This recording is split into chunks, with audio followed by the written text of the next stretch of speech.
Help me, love me, like me, call me, help me. I'm drowning in my feelings. Do you love me the way you never loved somebody like me? I'm dancing lonely, waiting for you. Call me, I'll show you something dirty.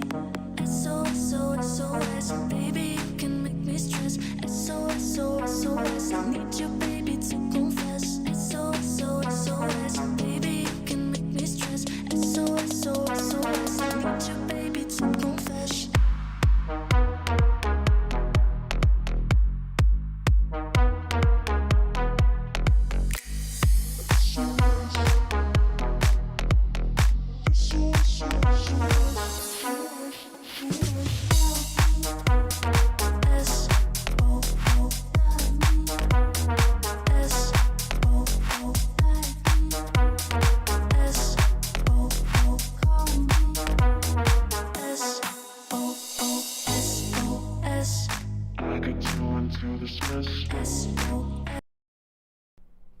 I think we just got to jump into it. I don't think we're going to sit here and wait any longer.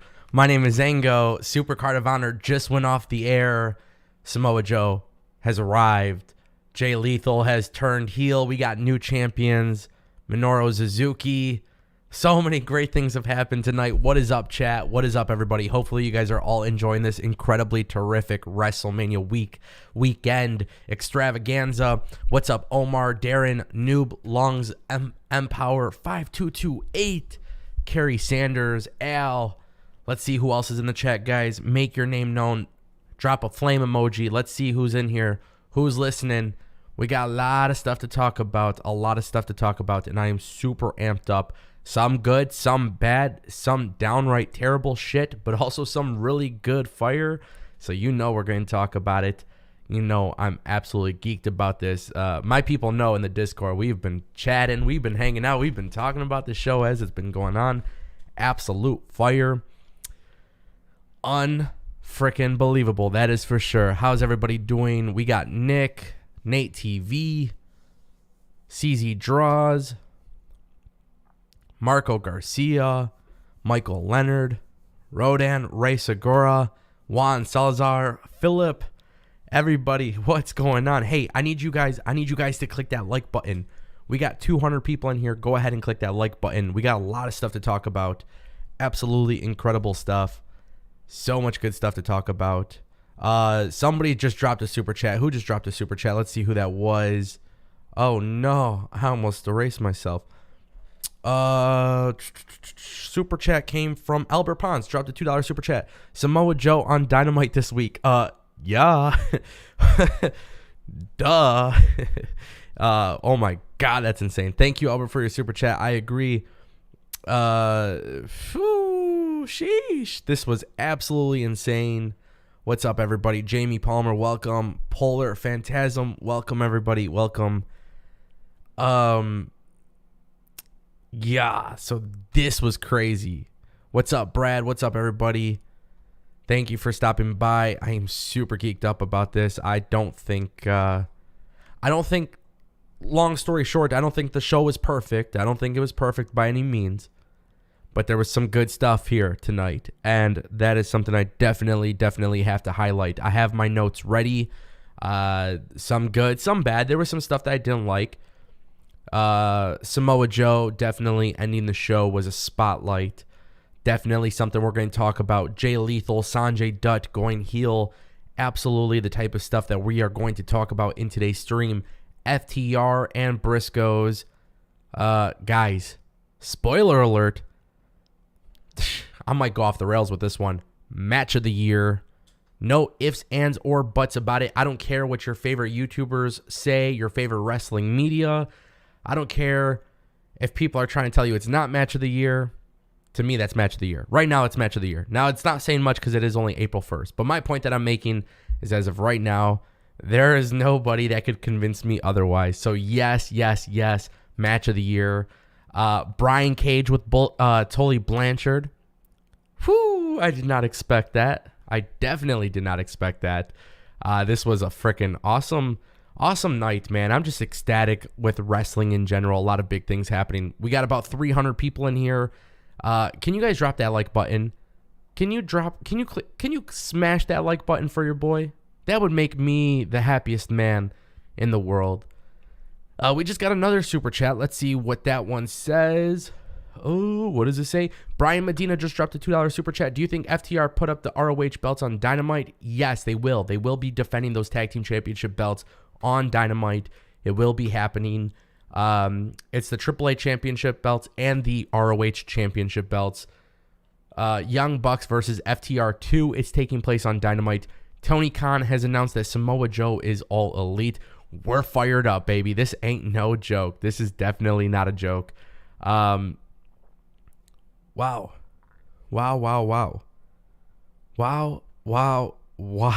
I'm super ecstatic.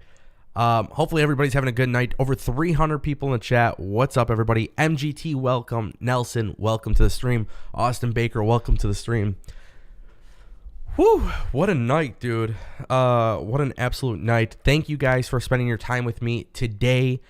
I know there's Impact going on. I know that we have the Hall of Fame. There's literally so much stuff that is happening right now in pro wrestling. So for you guys to stick around, I just want to let you guys know that I greatly appreciate it. We're going to go through the card in just a moment. A lot of stuff to talk about. I see a lot of you guys just going off in the chat. So welcome to the chat. I appreciate you guys for sticking around. Today's super chat. As soon as I say super chat, we get one. Daniel Len just dropped a $1 super chat. Thank you, Daniel. Thank you. We are at $5 super chats. Now, if you guys weren't here on the channel yesterday, we had set the most incredibly... Shout out to Tim Rollins for subscribing, by the way. We had a massive super chat party yesterday. It was unbelievable. We set a massive record. If you guys love my content, if you guys want more content, you guys want to support the content, you guys want to support what I do, dropping a super chat is a great way to do it. It also guarantees that I'll be able to read your questions on the screen. Questions or comments or whatever it may be. So if you guys want to subscribe, that's great. If you guys want to super chat, that's amazing. It goes right back into the channel. What's up, Joshua? Bean Uno, my boy. What up? John Woodmiss, welcome. Guys, what a good night for wrestling. What a freaking good night for wrestling. I'm geeked about it, honestly. I really am. So we are going to talk about it. Where do we even begin? I think we got to begin with Samoa Joe.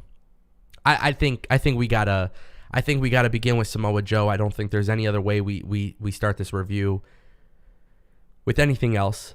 Samoa Joe. So basically we get Bandito versus Gresham, which, by the way, as expected, this is a freaking phenomenal match. The pacing of this match back and forth. These guys are they're having a good ass time in the ring. You know what I mean? They're having a good ass time. You got them going back and forth. A lot of cool stuff. And what's beautiful about this, specifically is that this is, me personally speaking, right?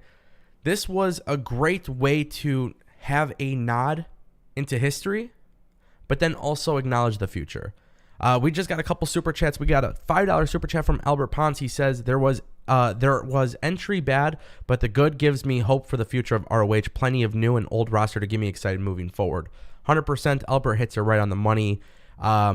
Just keep in mind too, like I will admit the show started off kind of rocky for sure. But I think Albert pretty much nails it right here. If there's anything that I would say, is definitely a good indicator of what I thought this right here would say it all. I definitely agree, Albert. Thank you for your super chat. I appreciate you, brother. If I'm just being completely honest, completely fair, this right here, there was some good and there was some bad, right? But I am excited because how they ended the show was perfect. True Exposure dropped a $20 super chat. FTR and Briscoes was the most insane, hard-hitting match I've ever seen. 5 stars. Also love that Joe is back and is all elite. True Exposure, thank you for your super chat, brother. Appreciate that big time. Guys, if I'm being completely honest with you, and I know this is going to shock a lot of people, and this might anger people, okay? That match was not 5 stars. It was not 5 stars. If you are telling me that FTR and the Briscoes were 5 stars, I'm calling you a liar. Now, before you get mad, that match was fucking 10 stars Okay? It was a 10 out of 5. Not 5 out of 5. That was a 10 out of 5. And that's what happens when you tell a good story. That's what happens when you tell a good story. True Exposure, thank you for your $20 super chat. I appreciate it so much. Guys, what a wonderful day. I am super excited. Daniel Len dropped a $5 super chat. Briscoe won't stay ROH. And we will get to that, but it definitely seems that way. That definitely will seem that way. Thank you for your super chat, Daniel. I appreciate it. Caleb Scott just became a member. Thank you, Caleb, for becoming a member. I greatly appreciate it. Send me an email, Tony@DestinationPW. When you become a member of this channel, you get VIP access into Discord. So when you become a member in our Discord, we have a VIP access spot for you. We just talk about a lot of cool stuff. It's like a little private part of our thing. It looks like people in the chat are a little upset that I said this match is not 5 stars. Well, I'm sorry, my friends, but it's not 5 stars. This match was fucking better than 5 stars, and you're out of your goddamn mind if you think that this match is 5 stars out of 5 stars. It is 10 stars out of 5 stars. That exceeds the level of greatness, and that is what happens. That is what happens when you tell a good story in the ring, and then you put 2 of the best fucking tag teams ever. When the Revival were in WWE, my friends, when they were in the WWE, we were talking about Briscoes and the Revival. And we got it. That is the greatest match, by the way. And I've seen a lot of matches from Tony Khan, okay? And I know this is going to mind boggle some people because you can argue so many different matches, right? It's a very, very hard conversation to have. Nah. FTR and Briscoes are the greatest match that Tony Khan has ever had under his umbrella, whether it's AEW or ROH. Yeah, that match for sure, 10 stars out of 5. I don't really care. There's not a ranking system that I actually have, but I just want to let you know I feel so strongly about it. Guys, we gotta talk about Samoa Joe. So Samoa Joe, he becomes this member of the. I mean, I won't lie, it sounds kind of confusing. They announced him as All Elite. He'll be there on Dynamite, which is kind of odd. I don't know why that seems to be the case. But basically what has happened here is Sanjay Dutt and Jay Lethal, after Bandito and Gresham have this amazing match, Gresham wins, Jay Lethal comes out. Obviously, he had the heel turn early in the night. Then what ends up happening is Sanjay Dutt is trying to get Jay Lethal to like calm up his act or whatever, clean up his act.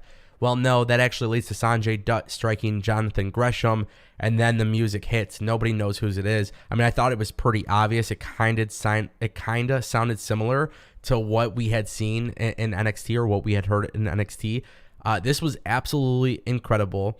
And look, I'm just going to be completely honest with you guys. This was beautiful. Now, I was already tipped in on the Samoa Joe returning to ROH. I was tipped in on that. I had texted my friends. I had let them know prior to it actually happening, hours before. Nobody, for some reason, decided to break the news. I'm not sure. But yes, that was fucking absolutely beautiful. Samoa Joe coming back to ROH. It feels good. Now, because I'm a positive person and I do have to be fair with my analysis, the only thing I don't understand is why they announced it as Samoa Joe becoming All Elite. I thought they would announce it, maybe he's like All Honor or something. But technically speaking, ROH is supposed to be different than AEW, technically speaking. So if there's one thing I do want to say, because I have to be fair in my analysis, I can't just sit here and bullshit you all. I'm over the moon about how some of these matches went. But at the same time, too, I want a clear picture of what the future of ROH looks like. And tonight, I will tell you guys, they did not do that. Tony Khan did not do that. Tony Khan did not draw up a clear picture of what we need to expect going forward into the future of ROH. So that is something to keep in mind. We just got a $1 super chat from Caleb Scott. Thank you, Caleb, for your contribution. I appreciate that. Over 400 people are watching right now. Guys, go ahead and drop that like button. Fucking elbow drop that like button. Hit the like button with like an F5 or a clothesline from hell, a power bomb, whatever you got to do to that like button. Just fucking destroy that like button. All right, we're on fire today, baby. We're on fire. WrestleMania weekend. We also got another super chat from John Taylor, so thank you for that. That was also a $1 super chat. Thank you, guys. Nah, I'm just being honest. I'm just being completely honest here. No joke. The pay-per-view started off rough. It started off rough. It had some rough moments. I wish I had a clear idea of what the future looks like for ROH. That's the only thing. You know, I can criticize the little things. I can critique it here and there. But the one thing I need to make sure that is absolutely freaking clear when I talk about this is that I just want to know what the future of ROH looks like. And it's cool seeing Sanjay Dutt and Jay Lethal. But I can't sit there and act like Tony Khan didn't fuck over Jay Lethal on TV so far. You know what I mean? Like, I'm just being honest. That's the truth. Now the thing is when I see this show, I thought it was really good. I really did think it was good. For the most part, it was a good show. I just got questions. I just need answers to. Chad Williams says, what were your favorite moments of the show? I'll tell you guys right now. This might shock people. Suzuki versus Rhett Titus. Briscoes FTR Young Bucks. Yuta Woods. Chavo Bandito Gresham Samoa Joe.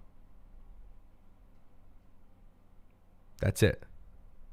The second half of the pay-per-view was excellent. Absolutely excellent. Brian Medina dropped a $2 super chat. Love the new faction Tully Blanchard experience. I don't know if it's Tully Blanchard experience. I think it's Tully Blanchard. What is it? I'm trying to think of what it is.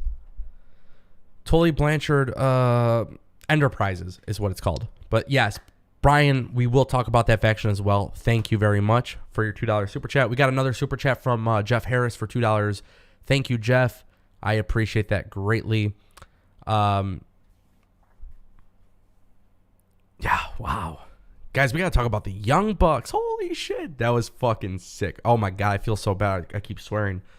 I feel so bad. I'm sorry. I'm just a little amped up. I'm just a little amped up. I'm just a little excited. We just got another super chat from John Woodmiss for $2. ROH versus AEW Invasion angle, I hope. You know, actually, this is a great super chat. Thank you, John, by the way, for this. I do want to address this.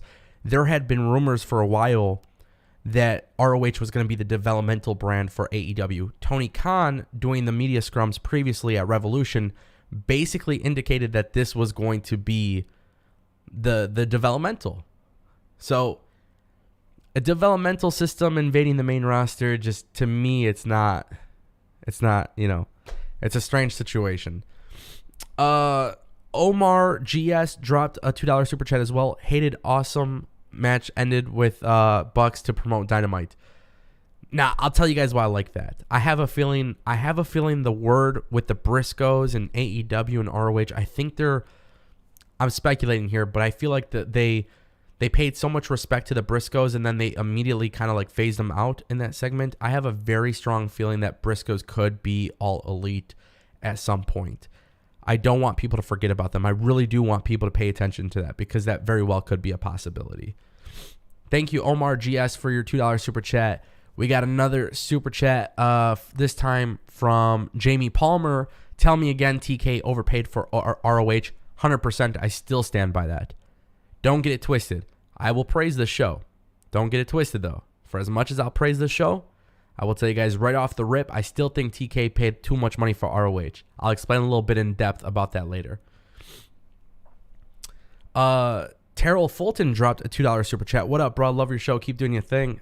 Thank you, brother. Appreciate that. Thank you for the $2 super chat. We got another super chat from Corey Mervine for $1.99. What do you think Joe should do in AEW? This is a great time to answer that. I think Samoa Joe needs to be at the top of Ring of Honor. And having Gresham retain the belt, I think you have to have Samoa Joe in that title picture. There's no way. Samoa Joe was underutilized by WWE. In my opinion, I just don't see how you can't do that. You know what I mean? You got to push this guy to the moon. And that way, if ROH does become, to my knowledge and to my indication, I was told Samoa Joe would be signing with ROH specifically to be an active wrestler and then to become a coach/trainer. So in my opinion, I don't think you can actually have Samoa Joe sit there and not hold the belt. You need to have him hold the belt, and then whoever that future star is, then you eventually put him over. Then he can go off into the sunset and be a trainer. I can only go over what I was specifically told in this situation. The Samoa Joe news has been kept quiet for a while. It shouldn't have shocked people. I think they did a good job. But thank you again, Corey, Terrell. Hopefully I'm getting the names right. Sorry, guys.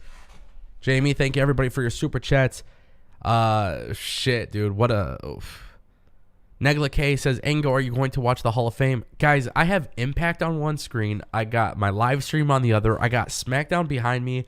And the green screen has Spider-Man. I can't keep up with this all. I'm trying. I watched Zicky Dice, Outlandish, Trouble in Paradise, whatever. That was freaking awesome. I watched a lot of GCW this week. I watched Bloodsport. I mean, I've been watching so much wrestling. The things I do for youtube.com/AngoIT. Wow, what a show. Absolutely incredible. So, let's see. Yeah, we get the whole thing with Chavo, by the way. Chavo got fucking buried, by the way. I don't know what the hell Tony Khan's deal is with Chavo. Chavo wanted to cheat for Bandito. It was just like thrown away, thrown into the show. To me, it was absolutely ridiculous. I can't believe they even had Chavo there. The match didn't need Chavo, by the way. I don't know what the hell the plan is for Chavo. So we could just get past all that. I don't really care. I like Jay Lethal turning heel, so we could kind of talk about that too. It was the teacher versus the student. Lee Moriarty and Jay Lethal. No storytelling here, really. I mean, that's what it comes down to. The match was kind of boring, and then it picks up, right? It picks up, the match picks up, and then as the match picks up, we see a nice little scenario where eventually Jay Lethal cheats to win. He gets desperate, he cheats, he hits the low blow. I liked it. I absolutely loved it. There's no ifs, ands, or buts about it. We did get another super chat from Daniel Len for $1. Thank you, Daniel. Appreciate that, brother. Let's see. Yeah, so the whole thing with Jay Lethal is turning heel, and I'll be the first one to admit it. I feel like AEW has done a terrible job with Jay Lethal. There's not a person who can tell me that Tony Khan has done anything with Jay Lethal. He hasn't until tonight. That's why I loved it, by the way. I loved it. This guy, especially acknowledging the history, which is why it was so strange. Like, this was obviously a transitional show, and I think that's the only thing that really bothers me so much is like, okay, we know there's going to be a new ROH logo. We know there's going to be reportedly new belts, new branding, new look. You know, it would have been nice to see some of that. But it was also cool to see some of the history within ROH. And I think that's where we got to give a lot of props to the Jay Lethal, John Gresham, Samoa Joe, Sanjay Dutt stuff. I love that. The segment at the end to end the show does not get pulled off correctly unless you have Jay Lethal turn heel. So, by the way, the match was good. But the match didn't have a story, just like many of these other matches. The match didn't really have a story. The crowd wasn't into it until it starts to pick up towards the end. That's a common trend for every match tonight, except for FTR and Briscoes, because that's a whole different thing. But it got to a point in today's situation, or today's circumstances with ROH not knowing what is going to happen. I was confused by Jay Lethal starting a storyline tonight because he's technically on AEW, but like he's always been known as the ROH guy. Definitely a lot of history being told, but it made the main event better. So being honest, I'm one of the people, I've been saying Lee Moriarty should be winning these matches. That didn't seem to be the case. So yeah, just keep that in mind. You know, just keep that in mind. It's something to pay attention to. The main event, it's a good main event, but Samoa Joe coming back and confronting Gresham, like, it doesn't make sense unless you have the Jay Lethal and Sanjay Dutt heel turn. So just excellent stuff. Good match. Apparently now I have a ranking system, so I don't know what it is for that match. I didn't think that went through. I just knew for a fact that FTR and the Briscoes was 10 stars out of 5. Don't hound me too much about the star ratings. Bean Uno dropped a $2 super chat. He says Jay Lethal didn't turn heel. He's from Jersey. Is that actually true? I don't know where Jay Lethal's from, now that I think about it. But Jay Lethal's the shit, man. He's so good in the ring. And him and Lee Moriarty were perfect. And commentary, by the way, Ian Riccaboni and Caprice Coleman, I really hope Tony Khan keeps them because they just know their shit. A lot of great comparisons to the history of Jay Lethal specifically, and then using that to compare to Lee Moriarty at the stage that he's currently at in his career. Just ultimately really cool stuff. Very, very awesome stuff, yeah. Jamie Palmer dropped a $2 super chat. What do you think of Tully's new tag team? $2. Thank you, Jamie. I love Tully's new tag team. Gates of Agony is really, really cool. That was really awesome. I did enjoy that. What did I think? I like the fact that he got Khan and Teo Leona? I forgot how to pronounce his name. I love it. And I love the fact that they have Brian Cage in the group. I told you guys on this channel Brian Cage was going to be at ROH. We did talk about that on the channel, so keep that in mind. Thank you for your super chat, Jamie. We got another super chat from Juan Pereira for $1.99. ROH press conference on their YouTube channel right now. Let me see if I could pull this up on the screen. That would be really cool. Give me 1 second, guys.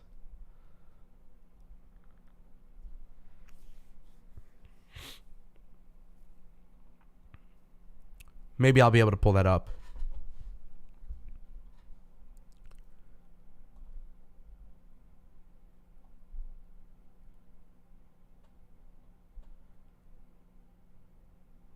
Can you guys hear that? Guys did before it was announced. Maybe you guys could hear It this? was literally about a day before. Okay, we had already. I made plans this weekend to be home in North Carolina. Like I was supposed to be home with my family right now, and we got the news, and I said, "Who needs family? Nope, screw them." Not gonna. You know, so that's the thing. Like, with these guys, it's always just been about being real. They were real. We were real. We weren't trying to be anything we weren't, and neither were they. And I think people appreciate that. And then the match out there tonight, we weren't trying to go out. Okay. I want to do the media scrum. I can't play it though because somebody just texted me and saying for copyright reasons.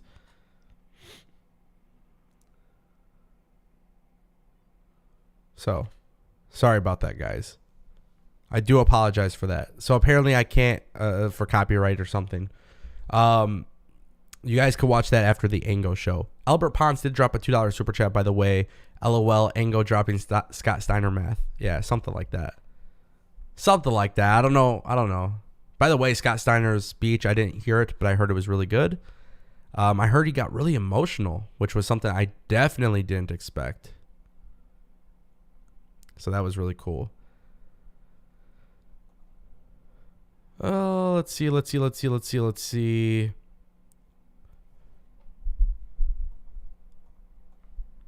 By the way, guys, are we? I know we hit $50 of super chats. Are we gonna hit $100 of super chats by the end of the show? That's what I'm curious about.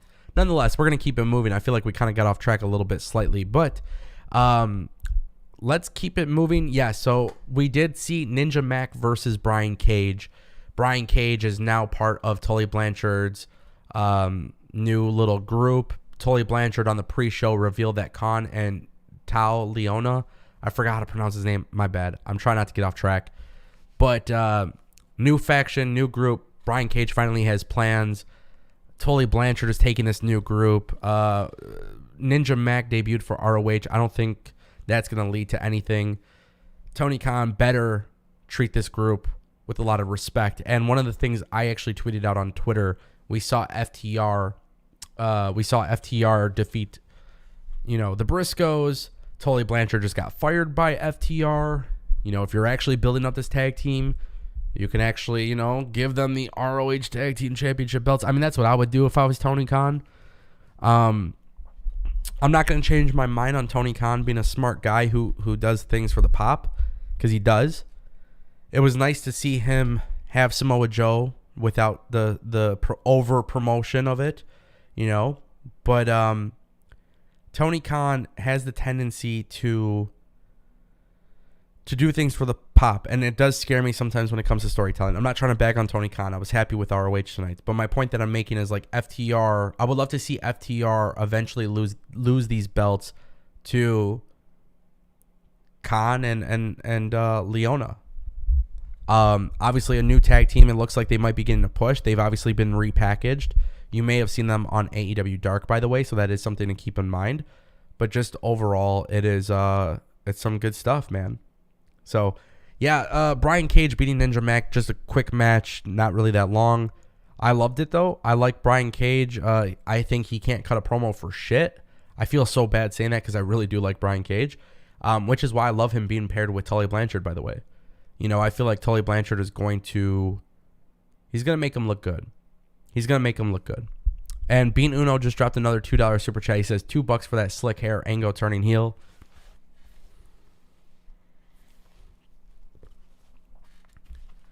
You know, it's crazy. You could go back into my old YouTube videos like 5 months ago before I started growing out my hair too, by the way. Just something to keep in mind. You can go back and see when it was buzzed. I'm trying to grow this shit out like crazy, though. It's about to be spring, summer. You know, it's April 1st. No joke. We're actually trying to grow out the hair. We'll see what happens. Thank you, Bean Uno, for that $2 super chat. But like I was saying, I really do got love for Ninja Mack. I think he's been incredible, especially during WrestleMania weekend. It makes sense as to why he was in that match with Brian Cage. He absolutely made Brian Cage look good. It sucks, right, that AEW didn't push Brian Cage for so long. You know, they didn't really do anything with Brian Cage to make me care about Brian Cage for so long. And today, it was nice to see that. It definitely felt cool to see him with Tully. It definitely felt cool to see him in this new group. You know, I believe Khan is Cameroonian, and then Leona, I believe he's like, I don't know his exact nationality. And then Brian Cage is obviously not like foreign at all. So I like that though. Like they look like badasses, and I think Tully Blanchard is just so sick, man. And I want to see them feud with FTR and MJF or whatever they decide to do. Maybe Shawn Spears and MJF. I'm not sure. Brian Medina just dropped a $5 super chat. He says, I can see MJF turn on FTR and make a deal with Tully Blanchard. I can see that as well. Could be a very interesting situation. That whole dynamic is really, really interesting to me. And I think that's like, you know, the one thing, and I feel bad for saying this, but the one thing I wish Tony Khan would have done tonight, and I'm probably going to reiterate this 100 times. I just wish I knew what to expect going forward. That's all. I wish I knew what to expect going forward. Having them promote AEW Dynamite tonight is weird because it just doesn't seem right. There was nothing about AEW tonight other than the branding, and it seemed more of like a Forbidden Door type of show versus like an AEW having both companies. You know what I mean? There's something weird about it. And I know I'm not the only person that feels this way. I know there's a lot of people who think there is something truthfully off about this, and I really do feel that way. And it sucks, and I feel bad, but if I'm being completely honest with you guys, like I was watching this show, and it's like, you have Willow, by the way, great wrestler. You have Willow and Mercedes. There's no fucking story for this shit. You know what I mean? And you have Mercedes win, and we obviously know that Mercedes versus Deonna Purrazzo is the next match because it's an interim champion versus the real champion. But the problem that I have with that, and the reason why I bring this up, right, is because, like, Willow winning would have told me, okay, they have a person who's like this young, like, up-and-comer. Mercedes is a veteran. And you don't typically go with the veterans for like a developmental brand. So I'm going to probably keep mentioning it tonight on the show. But like, it just would have been nice to know what the sense of direction is. To have the Young Bucks win, or not win, but to have them return and set up a feud for Dynamite against FTR. It just seemed really out of place. I hated that. And in fact, you know, I loved the segment, and I love them being heels and the bad guys. But for them to promote Dynamite, I think it took away from FTR and Briscoes, which had a 10 out of 5-star match, according to my ranking system. Not Dave Meltzer's, mine. That's what I'm saying. You know, in the beginning of the night, there was this weird pacing thing. We had Alex Zayne versus Isaiah Swerve Scott. Well, I can't even call him that anymore because that's his freaking NXT name. Shane Strickland, Swerve Strickland. You know, I knew Swerve was going to win. It just kind of sucked because, like, Alex Zayne is somebody I would hope that, like, ROH would sign. You know? But for some reason, this guy comes out and he has a kick-ass match, and it's like, again, like, I felt like this show was more so to put over AEW and not the future of ROH. That is the problem. Albert Pons just dropped another $5 super chat. He says, ROH should just be the third show. Leave Dark and Elevation as developmental shows. Let all three bleed over to each other. It seems weird, the AEW promo. 100%. 100%. And I'm not saying this out of criticism, by the way. Like, I'm saying this out of I enjoyed what we saw tonight. I just don't know what the hell I'm getting excited for. You know? Like, I thought they should have been gearing us towards this future. Or positioning us to say, hey, this is what the future looks like. Right? Up and coming stars. We're pushing new people, new faces. Okay, that's great. FTR beating the Briscoes makes sense, but now it's going to be FTR versus the Bucks, right? Or like, you know, Swerve obviously having this match with Alex Zayne didn't really make sense from a storyline perspective. So why did you have that match? You know what I mean? You see Jay Lethal versus Lee Moriarty. There's no story to it, and you're using this match to set up the Jay Lethal heel turn at the end, which is good. I'm not complaining about that. But to me, if ROH is technically going to be the developmental brand or something like that, I would assume, personally speaking, that Lee Moriarty would go over. But again, Jay Lethal went over. And I get it. Obviously, there's history there because of Jay Lethal and ROH, and I totally understand that. Rhett Titus losing the TV championship to Minoru Suzuki. Cool. I thought the match was good. Suzuki winning, that's his first U.S., like, that's his first belt in the United States, which is awesome. It's a historical moment. But, like, is it realistic for Suzuki to be carrying this belt for a while? I don't know. It's like super strange because I enjoyed myself. And I see people in the chat, you know, they're like, Ango just can't be happy with AEW. And I'm not sure where this comes from. Like, I'm not sure why, like, anytime an AEW fan or, like, a pro wrestling fan disagrees with me, they think like I'm unhappy, like not happy with something. I don't know. I just sat here. I was in my Discord server, by the way. This is the funny thing. I was in my Discord server and Albert told me something in the Discord. He was like, yeah, guess who took the pin in the 6-man tag match? And it was Finn Balor. By the way, I praise WWE on a fucking weekly basis, but Finn Balor fucking losing clean every single time doesn't really make me feel happy about watching the product. It doesn't get me excited about their product. That doesn't make me a Vince McMahon or a WWE hater. You know what I mean?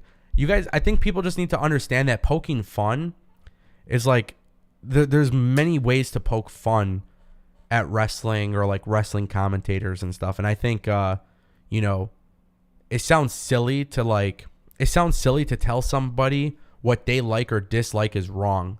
I'm not mad at you guys if you love AEW or WWE. I'm not mad at you if you hate one another. Like, that's on you. For me, I'm sitting here, I fucking paid $30 for this pay-per-view and I feel like I got my money's worth. Do I feel like it was a great pay-per-view? No. I think it had great moments, but I think there was a lot of stuff based on the circumstances, and that's why I'm willing to give Tony Khan some slack. But I think there's like some circumstances that if I'm being realistic with my audience and my people, it would be a shame for me to lie to you and tell you that this was beautifully crafted. Brian Cage teaming up with Tully Blanchard is random and it's out of nowhere. Ninja Mack is somebody making his ROH debut, right? Like, I know that he just bought this company like a month ago or whatever it may be, but Tony Khan, if you wanted to just have a Supercard, then you put in your very best from AEW and then you fucking move on. But I don't feel like Tony Khan did that. In fact, I think this pay-per-view, when you really, really think about it, if it wasn't for the ending and if it wasn't for FTR and Briscoes and the ending with Samoa Joe, I don't think this pay-per-view is amazing. I don't think it's amazing. But again, the circumstances are different. I understand the circumstances, so I don't really care. I'm just pointing it out. You know what I mean? The matches were good. Watching wrestling matches are fun. If you watch WrestleMania weekend, you're going to enjoy the hell out of that. WrestleMania weekend, there's always going to be good wrestling, but can you tell good stories?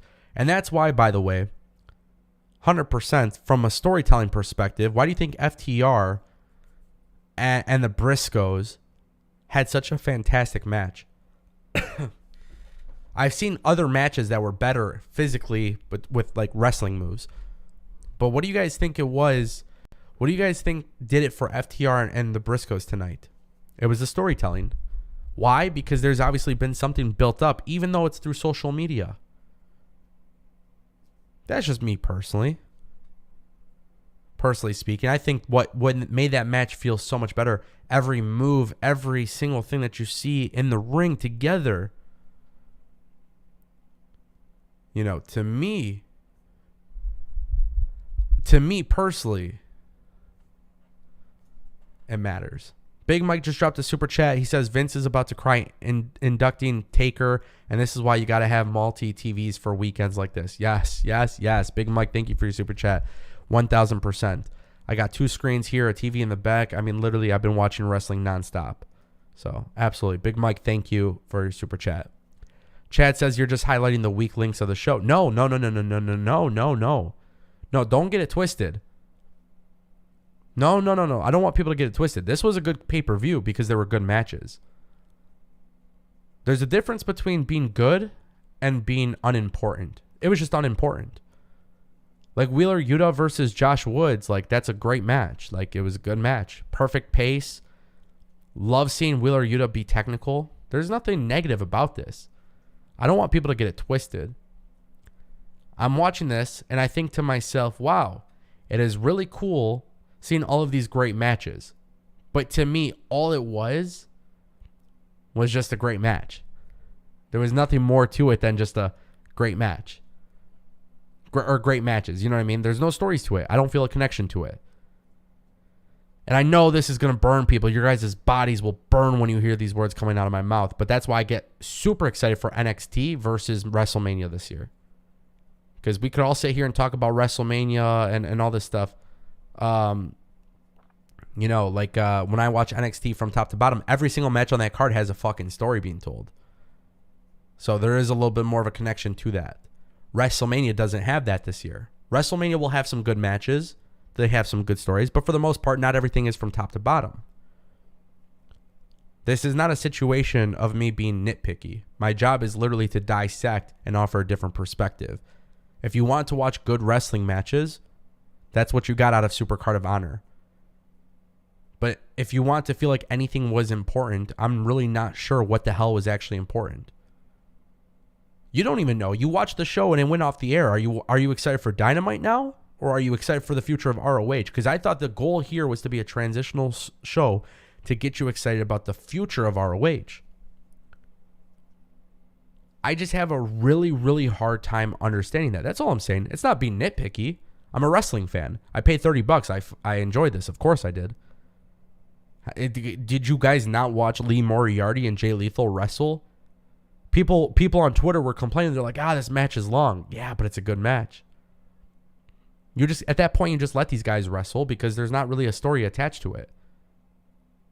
Willow Nightingale versus Mercedes Martinez was actually a good match. There's just nothing important out of it. It was just a last-minute match because you have an interim championship.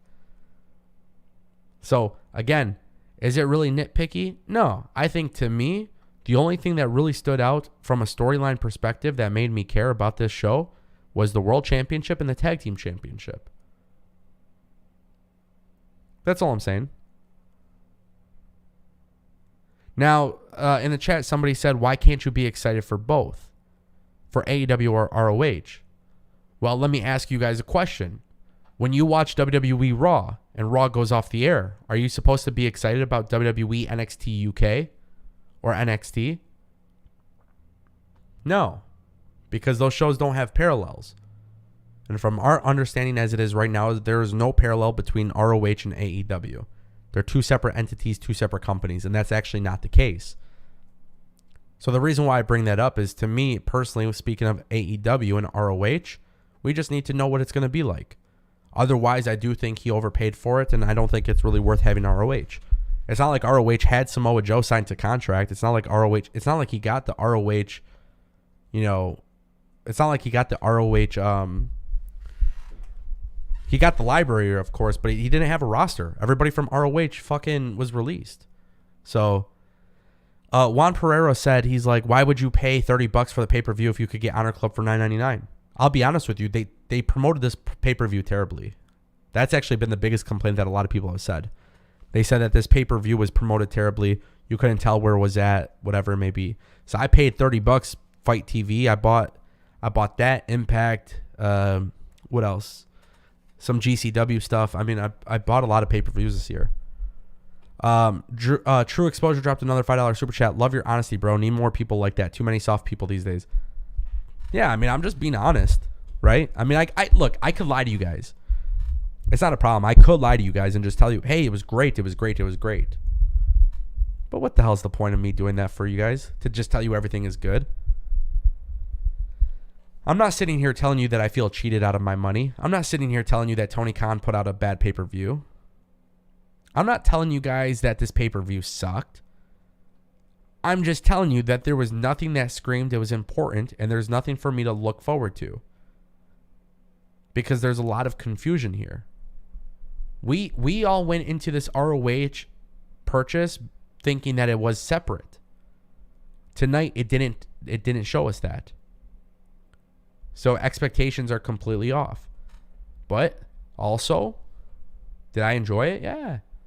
I would love to see guys like Ninja Mack get more opportunities. Lee Moriarty needs to get more opportunities. That's the way it goes. True Exposure, thank you for your $5 super chat. I appreciate it, guys. We're 15 away from 100. Are we going to be able to hit that tonight? That will be very interesting to see what happens. You know, I think it's important that people have these, just the right expectations, really is what it comes down to.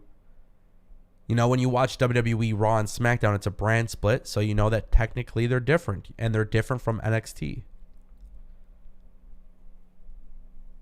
One thing I do want to talk about, for sure, because I don't think a lot of people are talking about this, the presentation tonight was absolutely beautiful. So the AEW cameramen were here tonight. We saw AEW's production team run the show. So even though I'm a huge fan of Impact and I'm a huge fan of GCW and all these other companies, right? New Japan Strong, New Japan Pro Wrestling, until they get their production stuff like AEW or WWE, I don't really like, and I hate to say this, but I don't really care to like dissect it too much from like a presentation standpoint. Tonight, everything was sharp. The camera angles were great. The presentation was really good. It was really nice to see that ROH. It looked like the ROH that we all knew, but it had that AEW touch on it in terms of the visual presentation, the production aspect of it. So that is something to definitely keep in mind. We just got another $5 super chat from Twiz. He says maybe it would be better to have AEW invade ROH. It would give all the extra AEW wrestlers some TV time while bringing attention to ROH. That could be very interesting, right? Having AEW do the invasion of ROH could be a very interesting scenario. I would be very interested to see how that goes. The problem is that we don't have an idea of what ROH's television product looks like. And because we don't have an idea of what their television product looks like, that is the thing that makes me a little bit more fearful.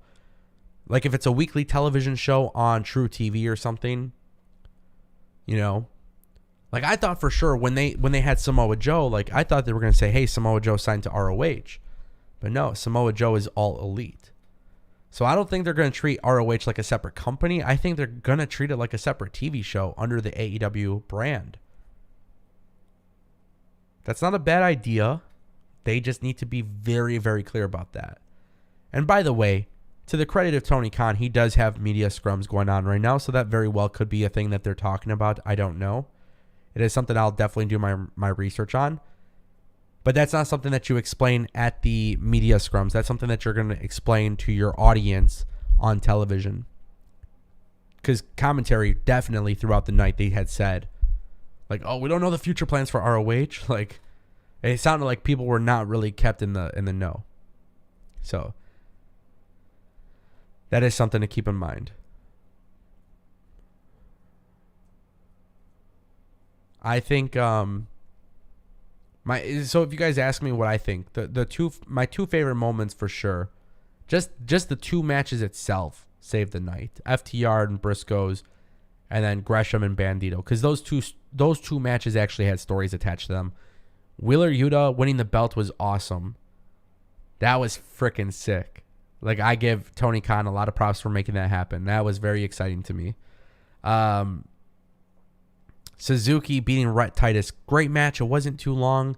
I love that Rhett Titus was showing some grit. Just a wonderful match, right?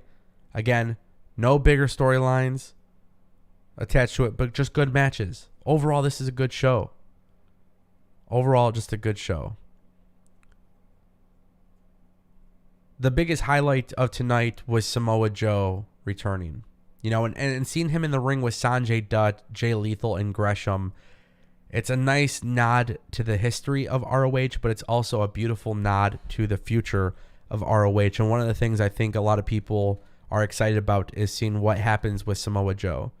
Now, I have been on record saying that WWE dropped the ball with Samoa Joe. Not entirely. I actually interviewed Samoa Joe years ago, and he was very excited about being in WWE. But that was like around 2018. And I feel like they could have always done more with Samoa Joe. Now that he's in AEW, this is a big test for Tony Khan. Whether it's Ring of Honor or AEW, Tony Khan, he needs to start telling stories.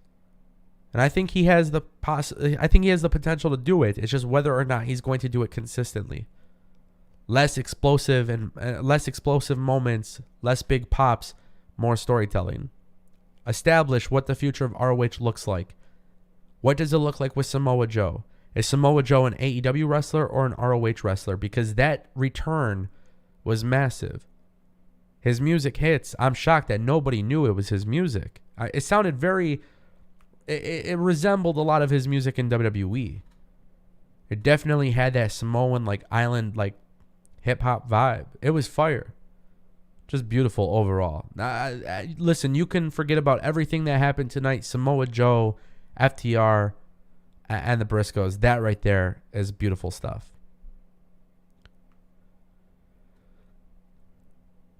What a show, man. What a show.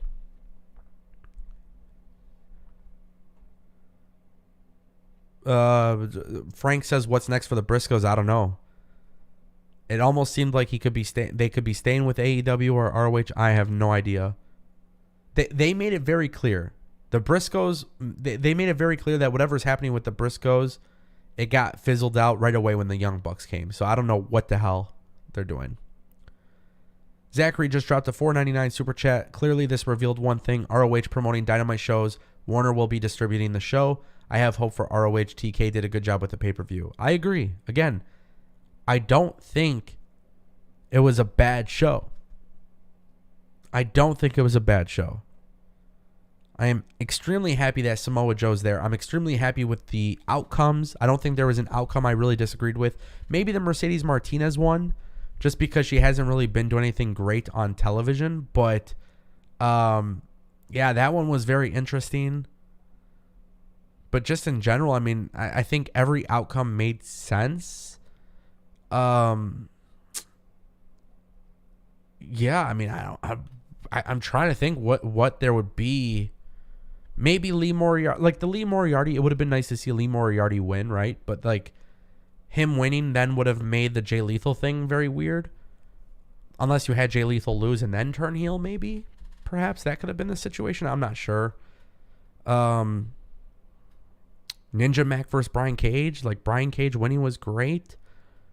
You know, Dalton Castle beat Joe Henry on the pre-show. Not really sure what the hell is happening there. Like, what's Joe Henry doing? Like, I'm not sure. You know, what's the future looking like for Dalton Castle? Man, I have a very strong feeling like maybe, again, like I said, the show is not a bad show. There's just a lot of questions surrounding what comes after. Because again, you guys know I'm a wrestling fan. So good matches are always going to make me happy, right? But I do like stories too. And tonight I enjoy the show not because of stories. I didn't feel connected, really. So that's why I just feel like a certain way about it. Let me see.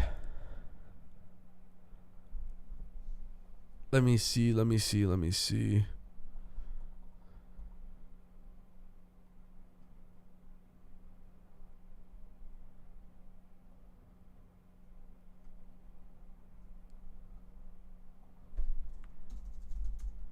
What is going on?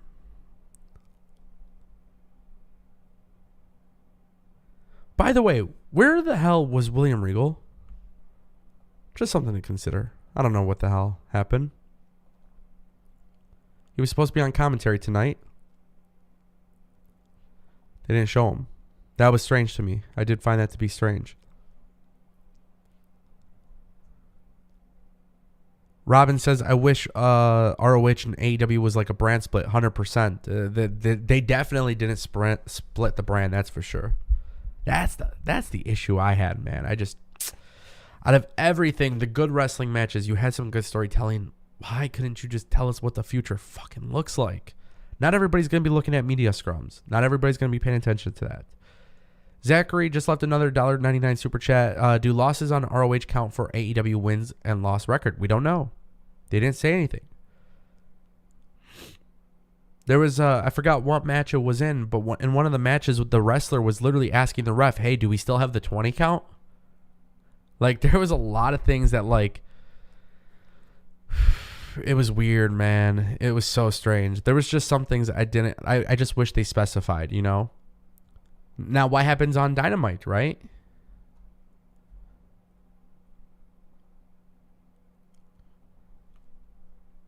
They're going to have to do some explaining, man. This is... Albert Pons just said in the chat, Tony just said we can see Gresham defending ROH title on AEW TV shows. So what? 2 world championship belts, a mid-card championship belt, and all these title belts? Now you're looking like WWE.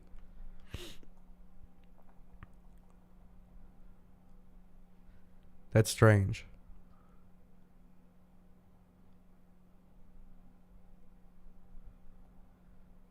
So one of the quotes I just got, somebody sent me the quote. They said, Tony Khan says he wants Jonathan Gresham to defend the ROH title in AEW and other promotions through the Forbidden Door.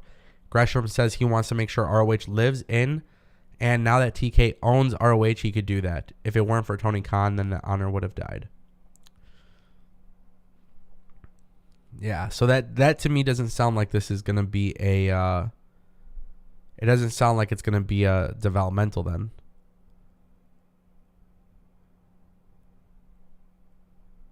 That's strange.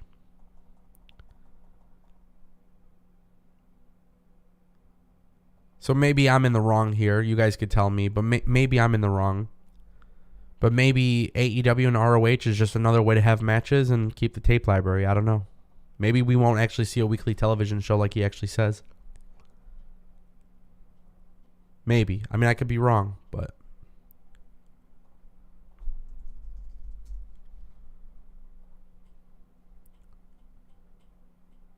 talking about the Yuta match, I did talk about it a little bit. Yuta and Josh Woods, I mean, they had a hard time because the crowd wasn't really into it. They were into it, but obviously they had to follow the FTR stuff. So with Yuta, I love the Yuta match. Yuta winning was great. It was nice to see Yuta and Josh Woods do a whole bunch of cool technical stuff. To me, I felt like this match was great. It had the right purpose. But now, does Wheeler Yuta show up to Rampage and Dynamite with the ROH Pure title?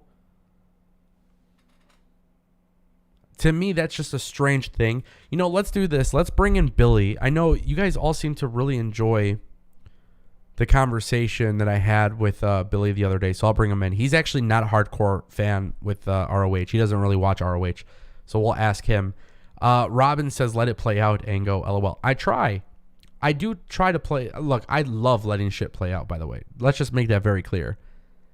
But it's hard to watch something play out when you don't know what you're looking to play out. Like when we see a shitty gimmick in WWE, I'll say let it play out because they just showed the gimmick. It's hard for me to say let's see how this plays out because I feel like they should have at least explained to us what to expect. Let's hear from Billy. Let's try to bring in Billy really quick.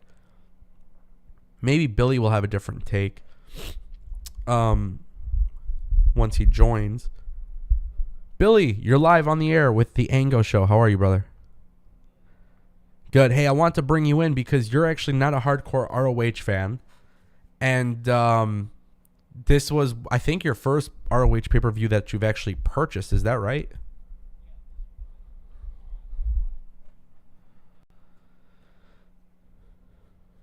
Cool. So let me ask you a question. So right now, like, I'm trying to get an understanding here, okay? Like, I enjoy the show. Let me make that very clear. I enjoy the show because I enjoy good wrestling matches. What I didn't enjoy about the show was aside from the surprise factor of Samoa Joe, which wasn't really a surprise because I knew that was happening. But aside from that, right? And of course, Bandito and Gresham had a storyline, and then of course there was a storyline between FTR and but the Briscoes, right? So when you had Briscoes and FTR, you know, aside from those matches, like there were stories with those, right? So again, I'm not saying that the show was bad. I'm just saying it was just another wrestling show, right? WrestleMania weekend with good wrestling. That's what it felt like, right? Right. My biggest issue, if I have a complaint about the show whatsoever, it is that there seems to be no vision for what the future of ROH looks like.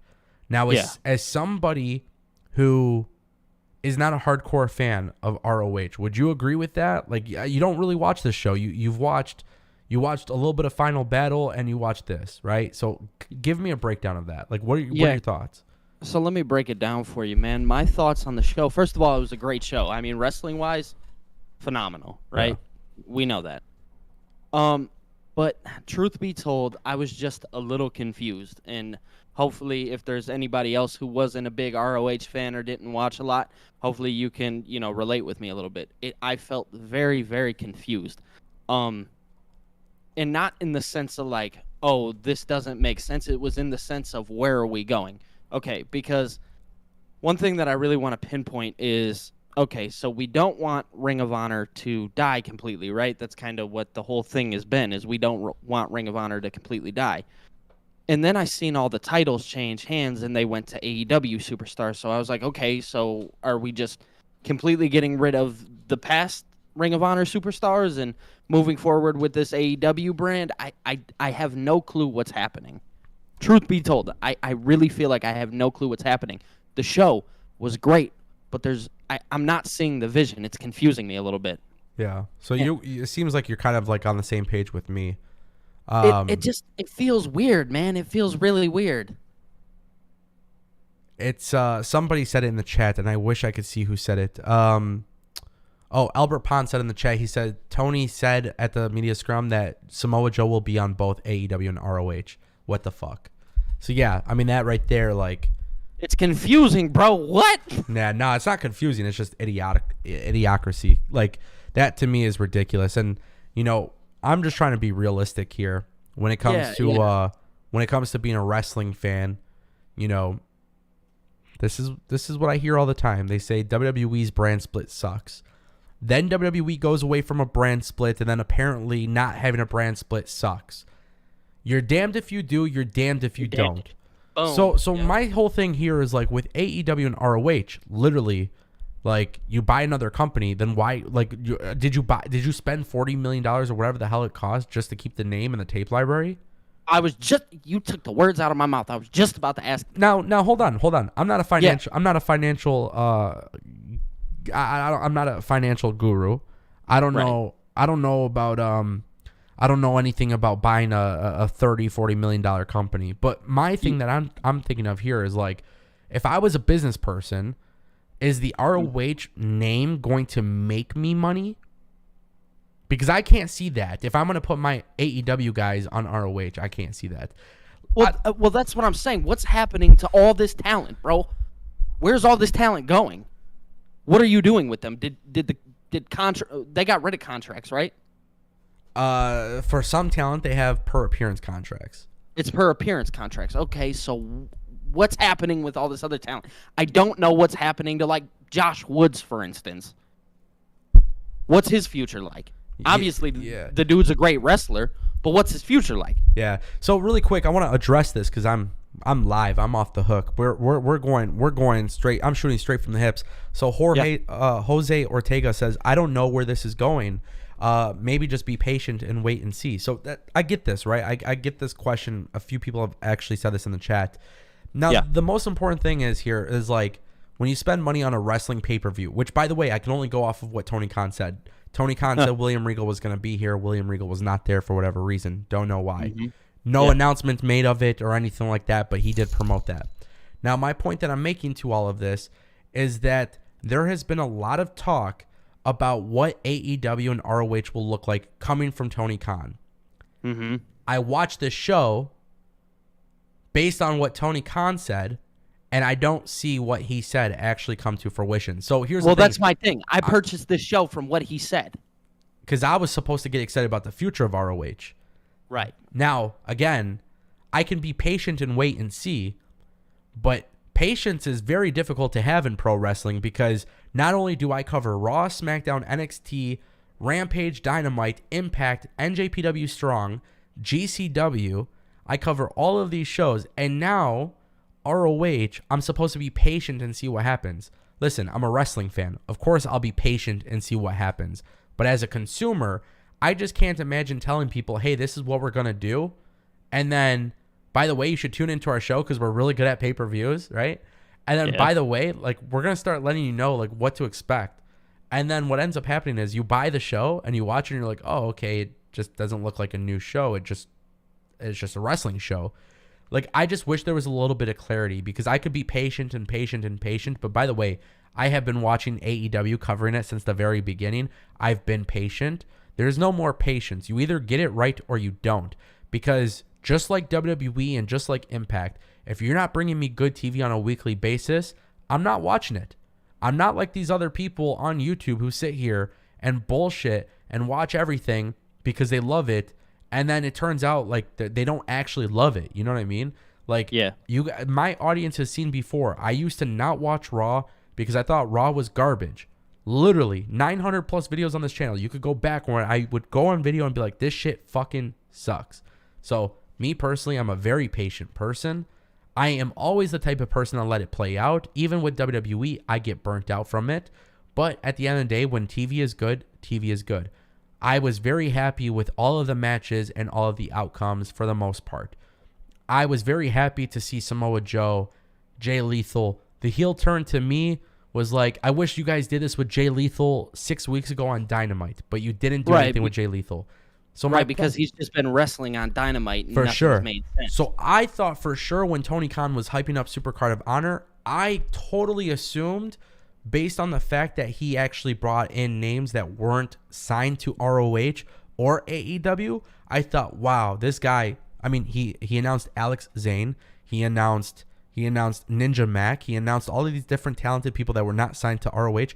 I'm thinking, oh, yep, when he's talking about developmental or, you know, having that thing, like, I think Tony Khan, there's a lot of stuff that comes with it, and I do want to read the super chat too because I think it kind of comes with it. But I think Tony Khan was talking about something, and then what ended up happening is Tony Khan changed his mind or didn't actually have it fully planned out, which is not a bad thing.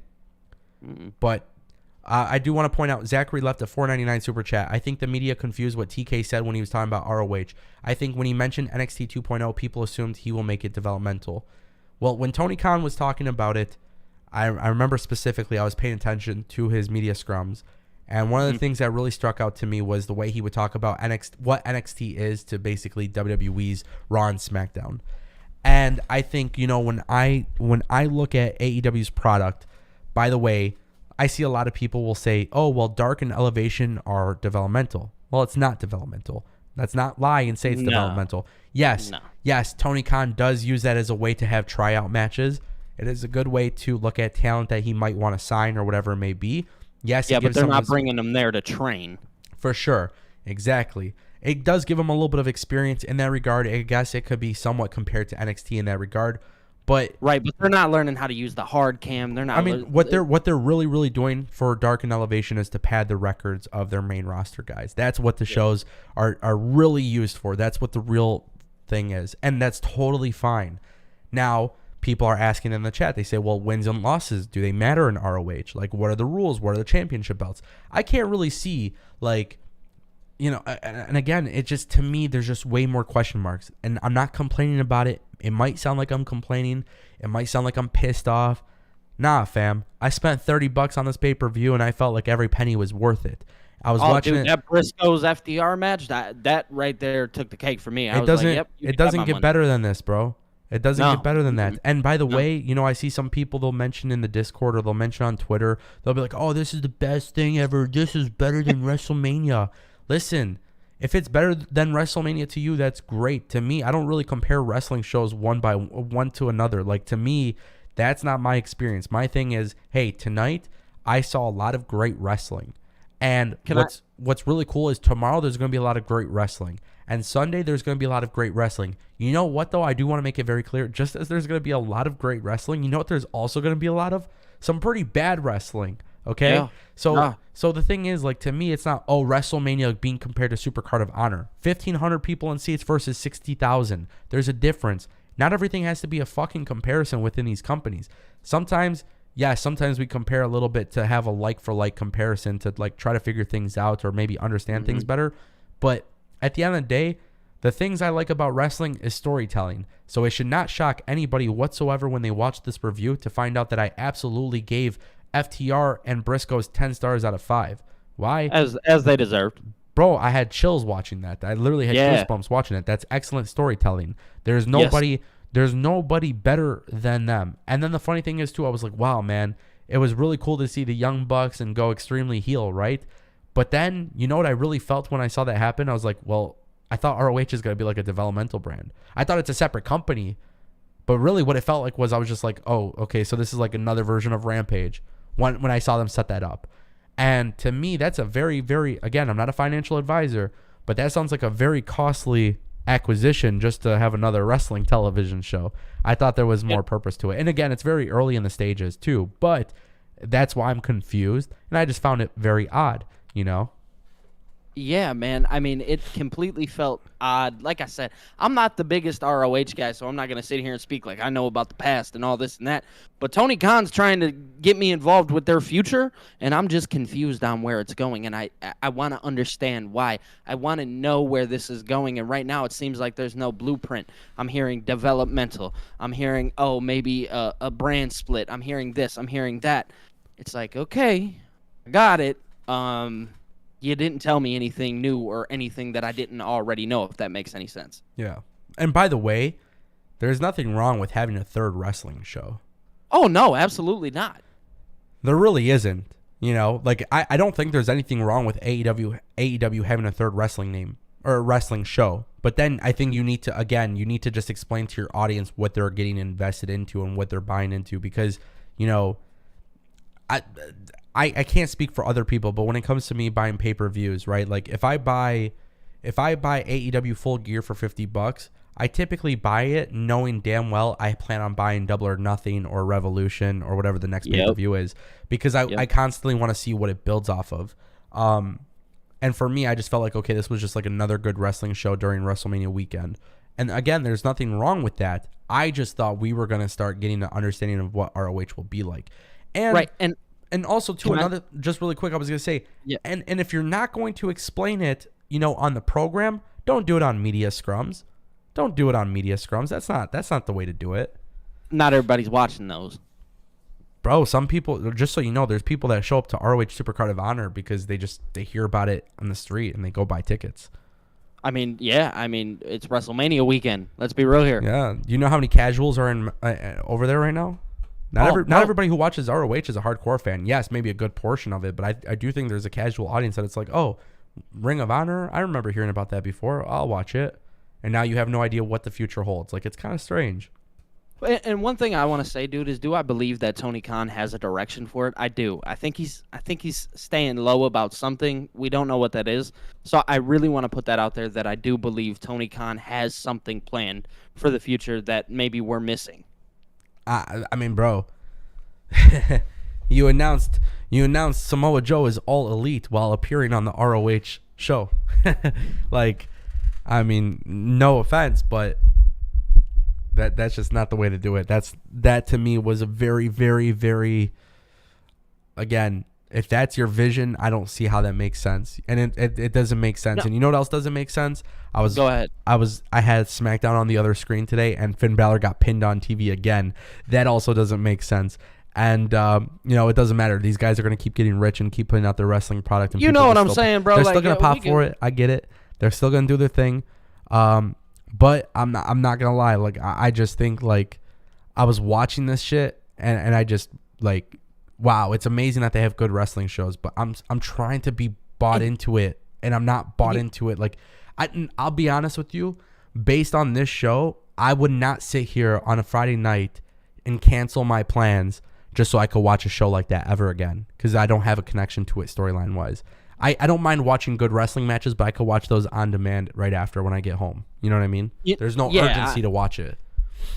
No, and that's, I think, Tony Khan's. I mean, that might be half his battle, is he builds up things to make them like super, super big. And I mean, I might get killed in the comments for this, but sometimes this man underdelivers. He does not always deliver the way that people think he does. It's a lot of things that he does. We could honestly go about our day and go watch it later. Kill me in the comments for it. That's my bad. I'm just saying what I'm thinking. And it is simply that Tony Khan sometimes underdelivers and maybe I actually disagree with you.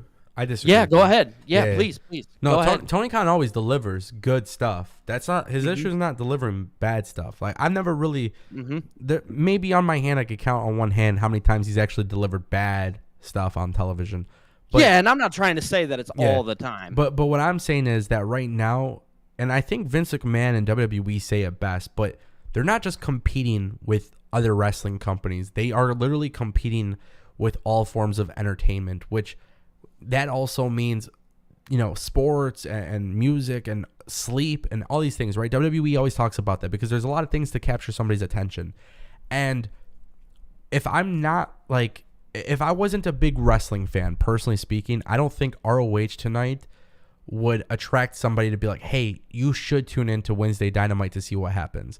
Because here's the thing. Right now, in the media scrums, Samoa Joe says he wants to be a world champion, AEW or ROH, right? Yeah. Okay, so why is AEW or ROH championship fine? Like, wouldn't you want to be the world championship, like the number one champion? Why would now at that point, if you're Samoa Joe, are you signed to AEW? Why would you want the ROH world championship?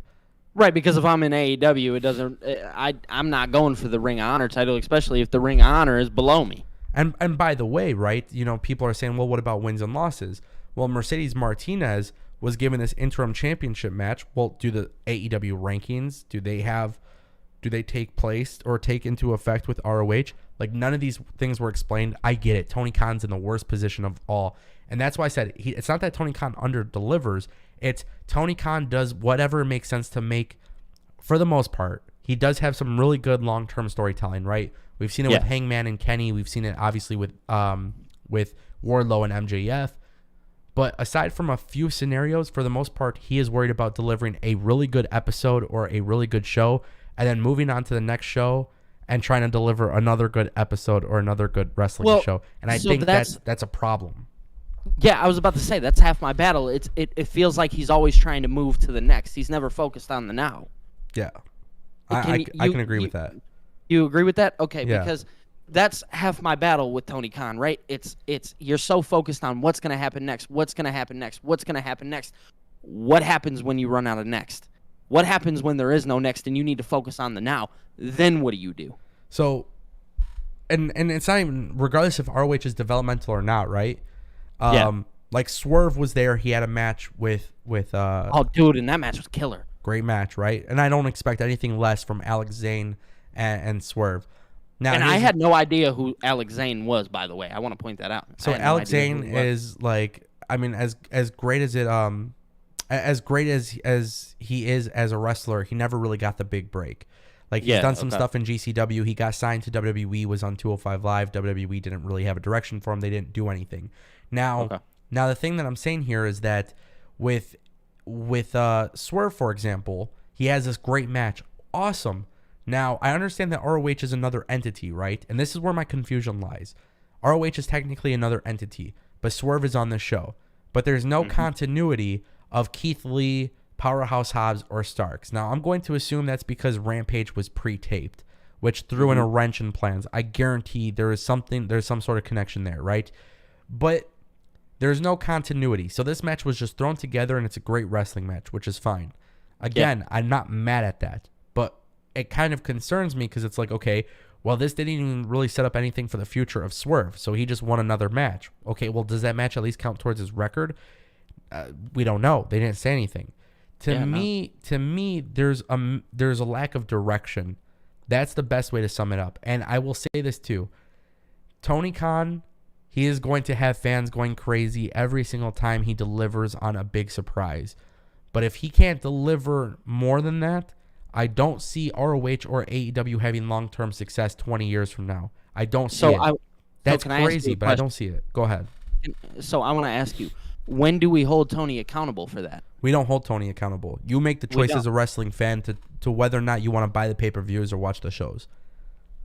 So Tony, in your eyes, Tony holds no accountability for hyping these things up and us. Who are we to hold Tony Khan accountable? That doesn't make sense to me. My thing is this. It's simple, right? My solution is simple.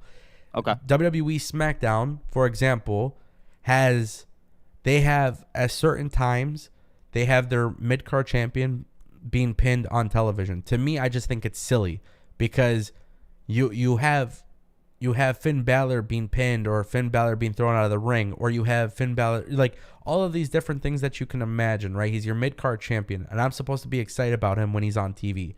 Well, if I constantly see that they have him, by the way, losing on television, my mind starts to go in the direction where it says, okay, this is something I can skip. I can turn it off now, right? Because, by the way, a lot of people don't, for some reason, they don't realize this when it comes to television or sports or wrestling. You don't have to sit there for 3 hours and watch the show. Now, the biggest way you can impact a company is by not watching their show, not buying their merchandise, not buying their tickets, and not supporting them. Now, here's the thing. Am I going to hold Vince McMahon accountable and cancel my Peacock membership when he doesn't have Finn Balor winning on TV clean? No, because guess what? For everything I don't like, there's usually a couple things I do like, which surprisingly is Johnny Knoxville and Sami Zayn, or Roman Reigns and Brock Lesnar, or whatever it may be. There's still things I like on the show, right? So it doesn't ruin my entire experience. But my point that I'm making is, if you think I'm going to sit here for 2 hours just to see 2 segments, you're out of your damn mind. So there's no such thing as necessarily holding them accountable. To me, my belief is, hey, just don't support it. Granted, this to me, there was no, Tony Khan gets a lot of, I cut him some slack here because he was dealt a very bad hand, right? With Ring of Honor? For sure, 100%. At the time that he purchased it and everything, I feel like it's just terrible timing. Now, with that being said, I think he still delivered a good show, so I'm not mad at that. But if this is what's going to be the norm for Ring of Honor going forward, I'm not going to buy those pay-per-views. So when people say Angle, let it play out, well, of course, I have to see, when he announces television plans, as he starts building a roster. I think at some point he would have to announce, hey, this is the roster for ROH. This is, until we start getting that information, I can't necessarily just, not watch it. You know what I mean? But you best believe if it's just going to be another wrestling card where it's just good matches, I might not watch. I might not buy the Ring of Honor pay-per-view. I might not buy pay-per-views, because that's what affects the product. You can't sit here and say hold them accountable. What you got to do is either support the product or don't support the product, and support what you want to support and don't support the things you don't want to support. If you don't like Brian Cage on TV, then don't watch any Brian Cage segments. Don't talk about Brian Cage whatsoever. You know what I mean? Yeah. So one thing I wanted to ask, dude, is another thing that it's almost mind-boggling, right? It really blows my mind. Where was William Regal? Yeah, no, that to me was. That was the thing. I don't know. Isn't that a perfect example of Tony Khan just saying something and just throwing it out there and nothing happening? When do you hold him accountable for that? Because Tony is in these people's ears telling them to say, hey, yeah, William Regal is going to be on commentary for Willer Yuta's match, which would have 100% made sense from the storylines coming from AEW. But where was he? What was he doing? No, I don't know. I mean, I would assume something came up or something happened because I genuinely, honestly don't know. That to me, the William Regal thing to me is a weird situation. And I think the best thing that Tony Khan can do in that scenario is maybe have an explanation. Or at least maybe he doesn't have to have an explanation now, but like address it on TV. Like maybe have a segment for Wheeler Yuta, like celebrating his championship win. Like I would love to see some more friction between him and the best friends, right? So maybe you can have that. Maybe he has an ego for winning the belt, and then you could have them explain where the hell William Regal was. I don't know. To me, there's something. So I'll actually say this really quick too, just to on the media scrums. Tony Khan says tonight was a transition show for ROH and there's no announcement yet for TV distribution. He never planned to be in Dallas this weekend. Can't get me out of here fast enough is what he said specifically, but wanted to honor commitments to fans and pay-per-view distributors. Yeah, no, I don't think Tony Khan should ever, by the way, I'm just being honest, I don't think Tony Khan should ever run WrestleMania weekend again for ROH or AEW. Because this is going to blow a lot of people's mind, but NXT from start to bottom has stories being told. There's a connection to that, and AEW didn't have that tonight. ROH didn't have that tonight. So you can have one or two good wrestling matches. You could have some good wrestling matches, and I think when it comes to an overall product of supporting it, it's NXT, because from top to bottom there's something being told. And that's a personal preference, but that's why I mentioned, WWE has made it very clear what you see on NXT is a developmental brand with a developmental roster and a call-up system. And you don't really see too much back and forth with these guys, right? What you really see is that, okay, yes, you see Ziggler or Ciampa going back and forth, but they used to do that back in the day just to get them a little bit more experience on television. With that being said, we kind of got to the point where with AEW, these shows are just like super, super strange. Albert Pons just mentioned it in the chat too. He said, per Tony, ROH New Japan relationship has been repaired, so the ROH AEW New Japan super shows will rock. Albert, and I love that you said that too, but this is the thing that a lot of people aren't talking about. What is ROH? What is it? What is ROH? I get there's going to be super shows, but he didn't get an ROH roster. We don't know if Josh Woods has been signed. We don't know if Rhett Titus has been signed. I mean, I would assume that none of those people have been signed, truth be told. That's what I would think, right? I would assume that. That's been my whole question throughout the whole night, dude. What did you buy? You bought the tape library? That's what you bought. Yeah. Because this show, as good as it was, and trust me, it was a really good show. I'm not saying that, but what did you buy? What was your reasoning for buying this company? Just to have more wrestling, right? That's what you said, right? Yeah. It was literally to have more wrestling. It doesn't, it's still, like, I'm still sitting here confused because I don't know. Dude, truth be told, me, if you're doing that same thing, I'm never buying another pay-per-view again. That's me personally. Yeah, you can scream up and down, up and down. You can say a billion things, all you want. I would never, ever spend any more money on that again. I could watch that match. I could go later on YouTube and look up the Briscoes and FTR. Yeah. I don't need to spend $30 on it. I don't know if you've ever done this, but me personally, I love going back and like just watching great matches from history. Oh, yeah, dude. Absolutely. And to me, this was a classic between FTR and Briscoes. So when I see a classic like that, like I do get excited about it, right? You want to know something really funny? You want to know something really funny? Hit me. Is that watching that match, I didn't think about AEW. I thought about NXT. How so? I don't know, dude. Just that crowd. I think it was the crowd, truth be told. That crowd and the way that they delivered that match, it really felt more like 2016, 17 NXT to me than it did AEW. Maybe it was just simply the crowd energy, but I just didn't get anything. I'll tell you right now, AEW. the biggest mistake that they made was the crowd was terribly mic'd.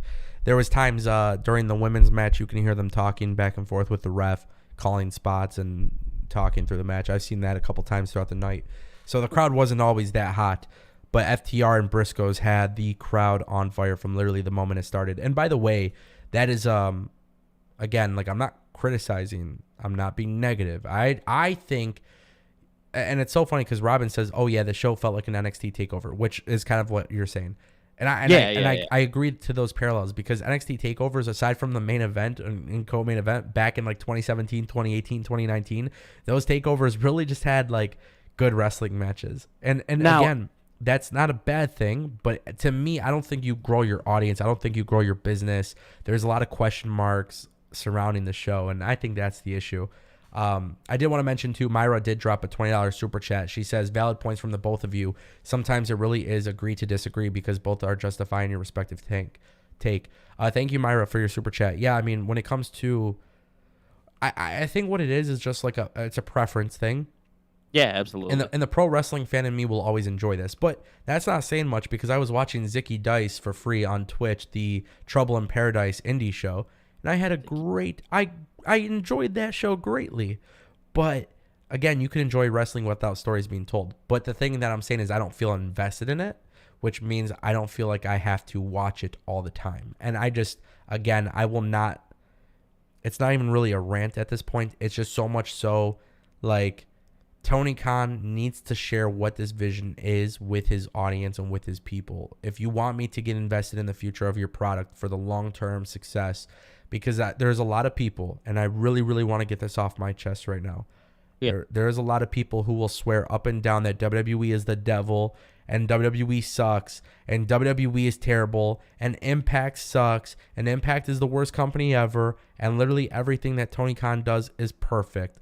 And the funny thing is, I get criticized for saying that all three of these companies provide good entertainment on a weekly basis. And even though they bring good stuff, they also bring some bad stuff. And that's just the way it is. There's no such thing as perfection. But the fact that I get openly criticized for just pointing out some things I didn't personally like, I find that to be odd. I find that to be so odd that people are offended that I just noticed that this show didn't feel important. But also, with that being said, I can confidently say this just as a wrestling fan. I'm not sure if there is any other matches this weekend that will have me hooked in connection-wise to the story as FTR and Briscoes. And that is credit to what Tony Khan was able to do with those guys tonight and giving them the freedom to do that. That is not something you would see in WWE, which is why I think I have every reason to criticize about the product that I spend money on, because ultimately, as I watch these products, I know that Tony Khan has a lot of potential with these shows. But from a long-term standpoint, I have a hard time saying okay, Tony Khan, you want to put out good wrestling matches, then why do you need 5 shows to do it? Right? Like, to me, that's a question mark. So what is the purpose? Are you trying to develop future talent? I'm trying to know I want to know what I'm supposed to get excited about. Because when I watch NXT and people hate that I watch NXT, it's like it's the cardinal sin of like pro wrestling on YouTube. People say this, like literally, you're not allowed to love NXT. But the reason why I enjoy NXT is because I know that I am in the process of watching people being groomed for eventual success or failure. And I love watching that. I love watching these guys before they make it to the big leagues. And by the way, there's a lot of people on that AEW roster that came from NXT. And there was a lot of people that came from NXT and they failed in NXT or they failed in WWE, and I saw Tony Khan do something great with them. So that's why I want to know what I'm supposed to get excited about for the future of AEW. Otherwise, I'm just living in the moment for AEW. And that's a bad thing in my opinion. Just right now. What am I supposed to expect years from now or months from now? And I think that's the whole thing is what do I expect?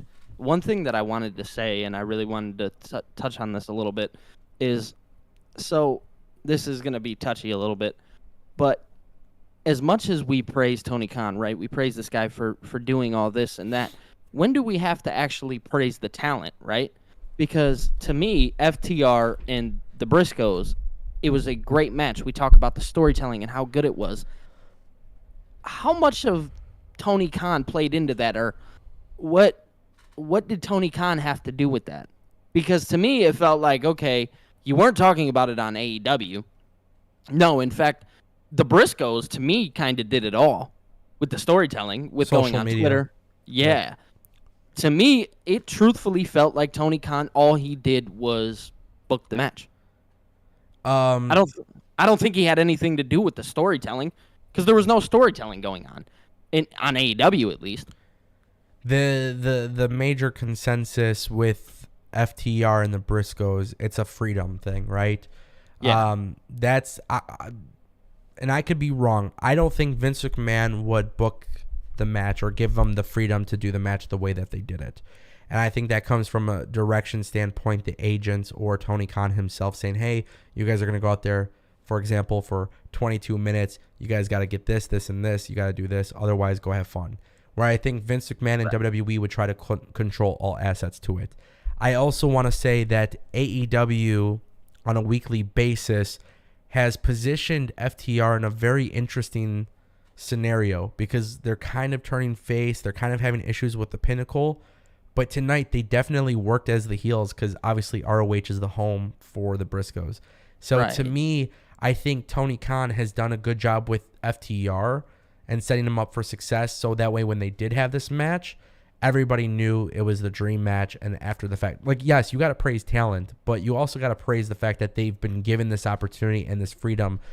And I don't know if you know this, but when the Revival was in NXT, I mean, there was conversations of them versing the Briscoes at some point in their career and versing some of these big tag teams and the Young Bucks. And, you know, these were dream matches years and years and years ago. So Tony Khan being the one to make it happen and basically give them less restrictions, in my opinion, is what allows this match to go and be such a great, successful match.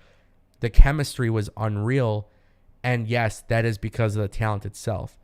But Tony Khan made it feel important just based on what he allowed them to do. And we see this often. WWE will sometimes set up big matches, and sometimes WWE lets them do their own thing. Like tonight, Ricochet and Los Lotharios, or whatever is pronounced, like they were given freedom to go out there and just basically do whatever the hell they wanted, and it showed. Like their match was badass. That was one. Yeah, of the I'm not big gonna things. lie. I'm a frequent SmackDown watcher, and I did not watch it tonight. I chose Ring of Honor tonight. Yeah, That was a tough decision. I have 3 screens, so I was watching everything. But that's my point, is that you know, when Vince McMahon lets his guys go out there and have a little bit of freedom, they go out there and kill it. But you can also tell, like I think it was Nakamura and AJ Styles. Those two guys are two of the best, and their WrestleMania match at, I think it was 34.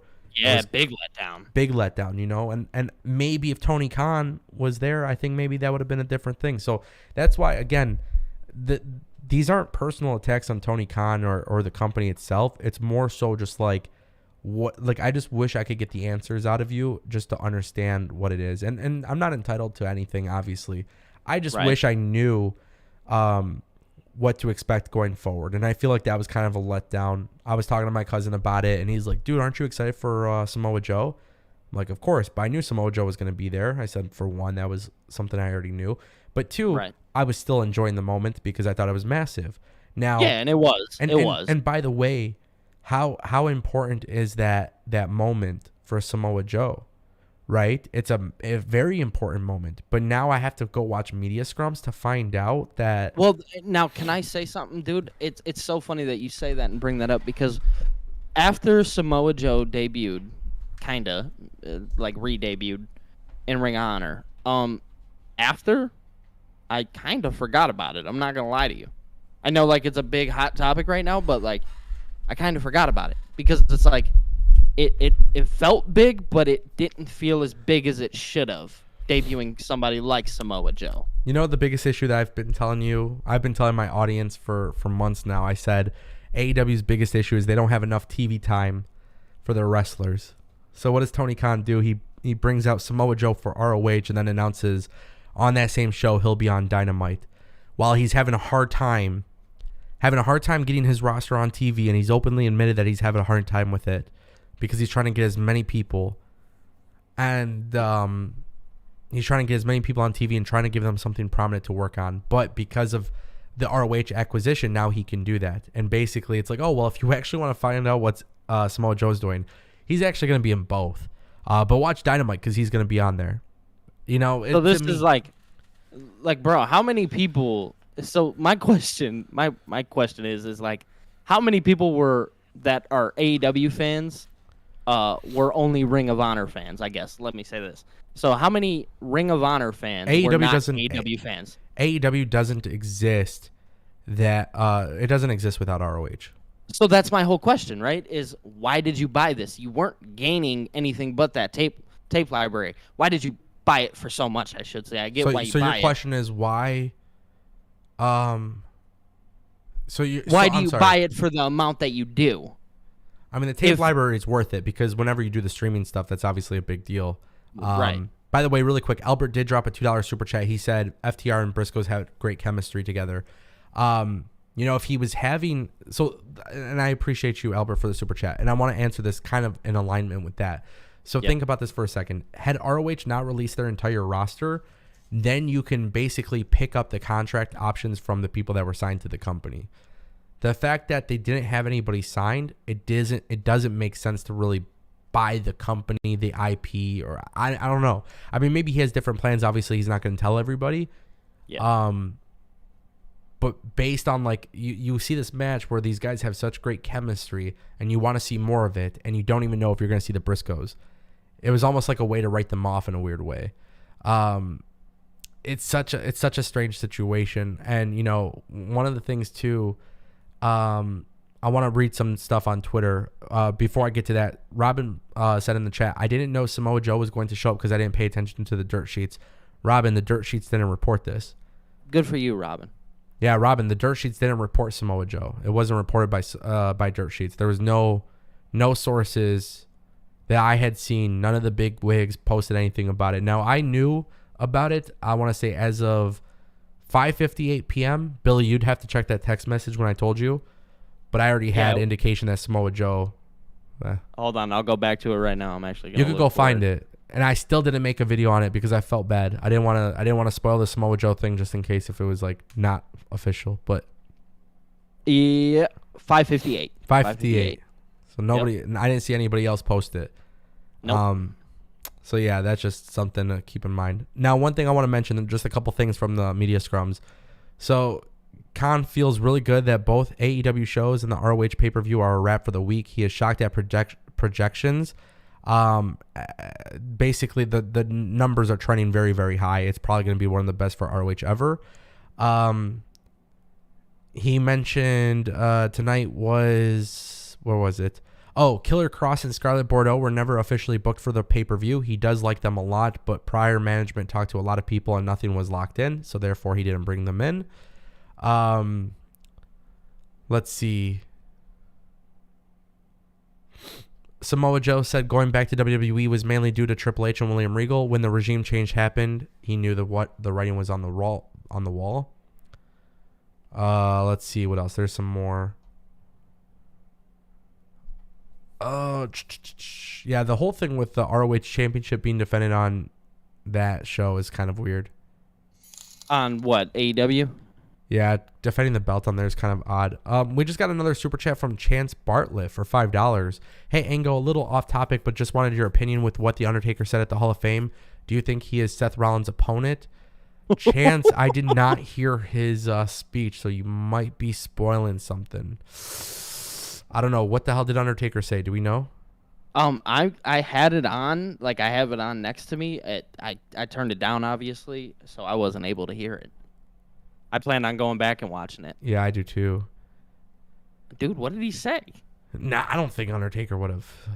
No, there's no way, bro. He said never say never. Oh, is that what he said? Oh, my God.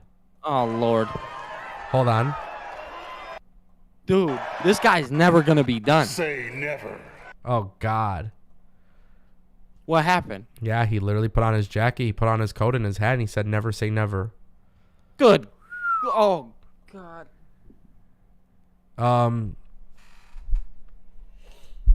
Man, do you guys want my live reaction to that? Because I'll give you my live reaction. That's not a joke. I'll tell spill you. it. Spill it. Spill it.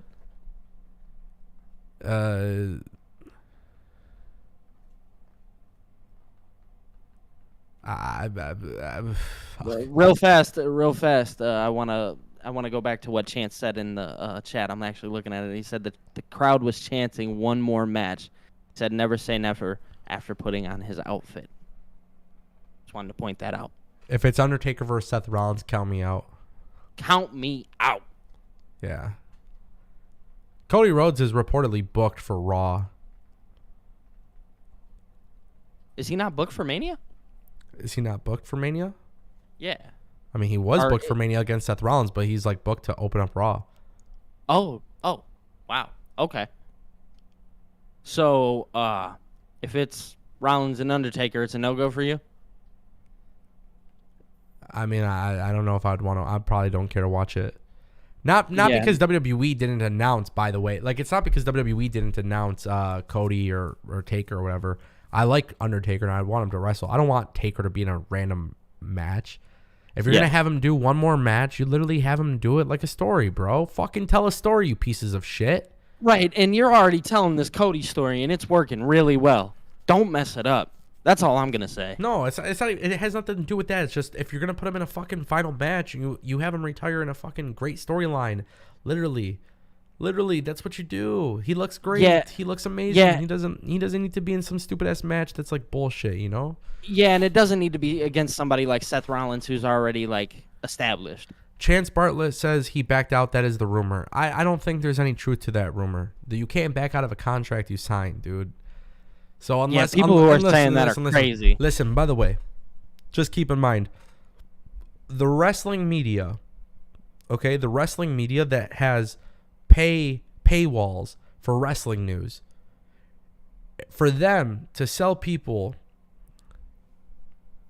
I don't know, man. I feel like I'm losing my fucking mind right now. For them to have paywalls and tell people Cody Rhodes signed, he's going to be debuting, this is the plan, right? All these different things. For them to fucking lie, they're going to lose all of their subscribers. And that's every single pro wrestling media person with a paywall. I cannot imagine them trying to just tell a fucking work to try to work everybody. You know what I mean? It just doesn't make sense to me. It does not make sense. Yeah, bro. You don't go out and report, especially such a big report, right? Like, you don't just go off. And if you're WWE, you don't play into it, bro. You don't play into it at all. Yeah. I agree, man. I mean, this just obviously, truth be told, it's not going to be Taker versus Seth. I don't see it happening. They wouldn't have made it that noticeable. And in fact, in their own little right, this could be them just playing into it a little bit more with Cody, if I'm being honest. Look, you got guys like Damian Priest. You got guys like Finn Balor. You got a lot of guys who you can push, right? They can very well benefit from that match with Taker. You don't do it at WrestleMania 38 randomly. I don't know. I don't know. I feel I've been saying this all week, though. I said WWE is trying to deflect from the Cody rumors so that they can make the moment so much more special. And so far, everything tells me they're deflecting Becky Lynch's interviews, and this could be another way. I prop them so highly for that, dude, for just getting people more excited and making us do this, have conversations about it. I prop them so highly for that. Dude, so highly. Because it just feels like another company couldn't do that. They have to let you know.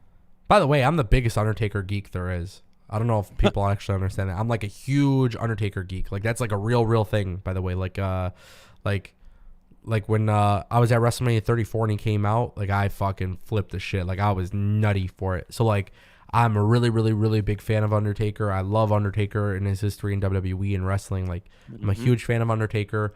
But if you're going to do one more match, like, you got to do it the right way. Albert Pons dropped another super chat for $2. Taker is opponent. Bray's opponent. No, Shane is. I don't know. Yeah, so... Look, to me, I still stick with my guns that it's Cody Rhodes. I still believe it is. I can't see why wrestling media would try to work everybody. I can't see why they would do that, especially under a paywall. I can't imagine WWE trying to tease it. I definitely see WWE trying to fake out the fans. I said that yesterday's stream, but I don't see a situation where it's Undertaker versus Seth Rollins. I just don't see it happening. Unless WWE would rather get the viewership for Raw, which I could see that happening, right? You really want the ratings to be as high as possible on Monday. I can see them even spoil. Like, the only scenario I could think of would be if The Undertaker versed Seth Rollins, and then literally they announced that Cody Rhodes will appear on Raw. And that way you can have that big pop on Monday Night Raw with the ratings. I think it would be foolish and stupid for WWE to do that, but I can see that would be the only other alternative scenario. And even that, I say that with very little seriousness. There's just no way. To me, it's not like anything less than Cody Rhodes at Mania. It's I don't know. Just seems off. It seems off, dude. It seems everything. It all lines to Cody to me. Yeah. I mean, just the way that they're playing into it, it's too good for like they got too good of a story going on, and like you said, shift the fans away from it. Don't make them feel like it's actually going to be Cody. Let's play into it some more. That's a great way to play into it, dude. To have them sit there and say, no, it's going to be this person. Oh, well, no, it's going to be this person. No, it's going to be this person. When all along, it's probably going to be the guy that you knew it was going to be, but they've just have you, they have you so tricked that you don't even know that it's going to be that person, and you don't trust your gut. By the way, just some thought for everybody.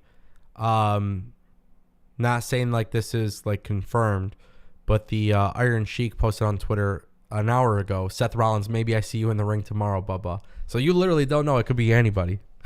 See what I mean, bro? Seth Rollins tweeted a gif of Marco Stunt. Bro, I didn't know Seth Rollins knew who Marco Stunt was. Of course he Sorry. does. But the fact that you did that, great. Dude, you're playing into it. And there were other people that he tweeted out or tweeted gifs about too, wasn't there? Yeah. There were a couple people. And like, dude, it's confusing. I know he tweeted a gif of Shane McMahon, didn't he? Yeah. Yeah, I mean, genius. But he won't tweet the gif of Cody. I mean, it's Cody, bro. There's no ifs, ands, or buts about it. If it's not Cody, what happens if it's not Cody? If it's not Cody, I'll go live on YouTube and show everybody my reaction. You will? I don't know. Fuck. If it's not Cody, bro, do people shut off WrestleMania? Listen, I think everybody knows by now that I am not somebody who thinks too deep. Like, yes, I do like analyze shit and like I definitely like point out flaws and stuff like that. But for the most part, like as like in my viewing experience, I don't let anything bother me. Right? Like I was watching Supercard of Honor and I'm like, yeah, these matches are fire, right? So it's like with WWE. Like, you know, sometimes you're watching garbage, but you just don't care. You're enjoying it. The one thing that'll piss me off is no Cody. Do you think people shut off WrestleMania? Huh? Do you think people will shut off WrestleMania? Fuck if Cody no. doesn't show. You don't think so? Fuck no. Of course not. Really? Fuck no. Dude, if it's not Cody, I feel like a lot of people are shutting it off. Nah, fuck no. You know why? Bring it on. It's just the hardcore fans, bro. So, okay, but the hardcore fans are watching WrestleMania. They're shutting it off. I don't know, bro. They were chanting "fuck WrestleMania" at Supercard of Honor, so there's a good chance they don't actually fuck with WWE. I was about to say, bro, are they even gonna watch it? Yeah, I don't know, bro. I didn't even think about that. That was during the FTR Briscoes match, wasn't it? Yeah, fuck WrestleMania. But by the way, we're gonna spend $300 on tickets and fly to Dallas, Texas, just so we can watch you're it. in Dallas. You know you're going. Come on, man. Don't play stupid with me. I know you're going. But it's so weird, dude, because, I mean, if it's not Cody, bro, I just, in my head, I'm like, dude, I feel like people would shut it off. Because I feel like they've gotten casual fans hyped about it in their own right. Not really. You don't think so? Nah. Listen, I'll tell you oh my God, Albert Ponce just dropped a $5 super chat. He's right. Holy shit, he's 100% right. You see this? Yep. Angle goes nuclear on the next Angle show because if Cody does not show, if Cody doesn't show up at the Mania, Cody's showing up at Mania. There's no ands, if or buts about it. Seriously, there's no ifs, ands, or buts about it. I don't give a shit what's happening, fam. I'm telling you right now. I'm not like, I'm being completely honest. There's no way that WWE fucking lets me down. No, I'm not saying I'm going to boycott it or nothing, but, like, dude, if Cody doesn't show up, I'm going to be a little fucking mad. You see, the thing is, we can't be mad because WWE didn't say he was going to be there. Why can't I be mad? Because we can't be mad then, bro.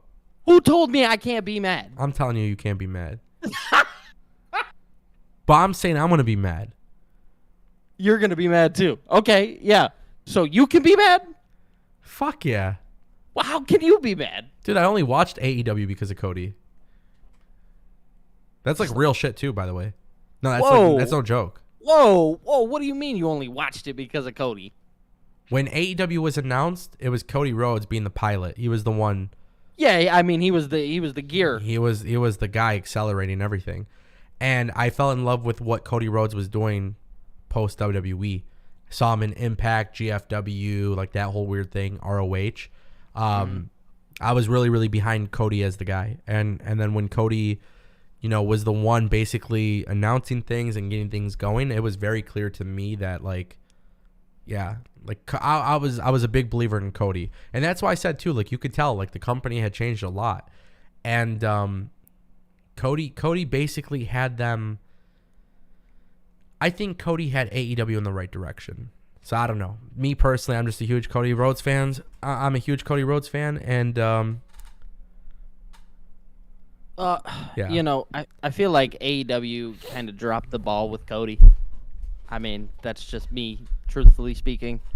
Obviously, whether people want to admit it or not, he felt that it was going in the direction that he did not sign up for.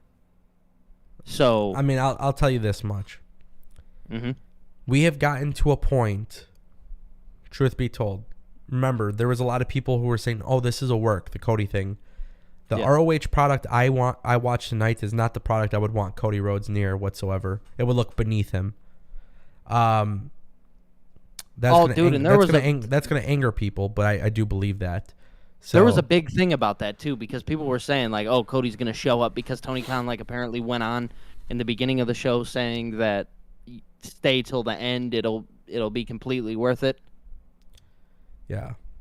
I mean Samoa Joe is cool, but I don't know if that's changing my night. Sorry guys, I don't. Honestly, I'm just geeked up about all this great wrestling we've had.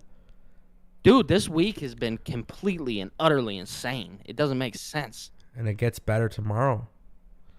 Tomorrow's when it really happens. We have stand and deliver in the morning, don't we? Or it's mid-afternoon. Afternoon, 12 Eastern. Is it 12 Eastern? Yeah, but if you're in the West Coast, Robin plays games is from Cali or whatever. So, that's at 9 in the morning. Whew, sheesh, man. Jeez. Yeah. Dude, there's just so much wrestling going on. It's hard to concept it all. It's hard to get it in your head, think about it, and then, dude, I can't imagine for you. You have to go talk about it and whatnot. Bro, that has to be difficult. Every single day this week, I've gone to bed at 5 in the morning, and I wouldn't change a damn thing about it. Just so you guys know, that is how hard Angle works for you guys. Just so you guys. I just love it. I love wrestling, dude. That's what I don't think people realize. When I talk about wrestling, I genuinely love it. I love dissecting it. Me as a fan, do you think I really give a fuck about whether Tony Khan makes $1 trillion off his wrestling show? No. Of course, from an analysis standpoint, you try to look at business things and offer a perspective on it. But as a wrestling fan, dude, like I said, that's why I think people fucking hate my analysis when I talk about WWE. Because it's that shit with the 24/7 championship is funny. And they're like, that's not funny. It's nah, man, fucking, I was sitting there laughing. It was stupid, but I was laughing. And that's why it's sometimes you just got to remember that, as a fan, just shut up and enjoy it. For me, that's my perspective, to myself. Just yes, provide your analysis, provide different perspective on certain things. But and people get so bought into the dirt sheets and shit. Of course, that's what makes wrestling fun. I always tell people, I say, don't get emotionally attached to it, because if you get emotionally attached to the dirt sheets and what happens, then you really start to get pissed when things don't happen. So I want to ask you a question. Now, this is going to be off topic a little bit, but how, as a wrestling fan, yeah, and I want you to answer this for all your supporters as well. How do you disconnect from that if social media plays such a big part in your day-to-day life? I mean, I think the answer to that is pretty simple, dude. So, for example,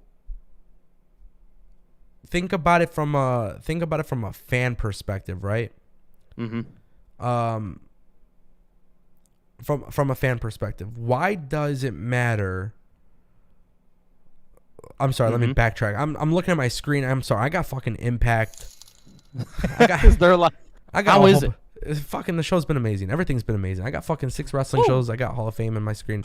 Ask your question again before I fucking lose my mind. What was it?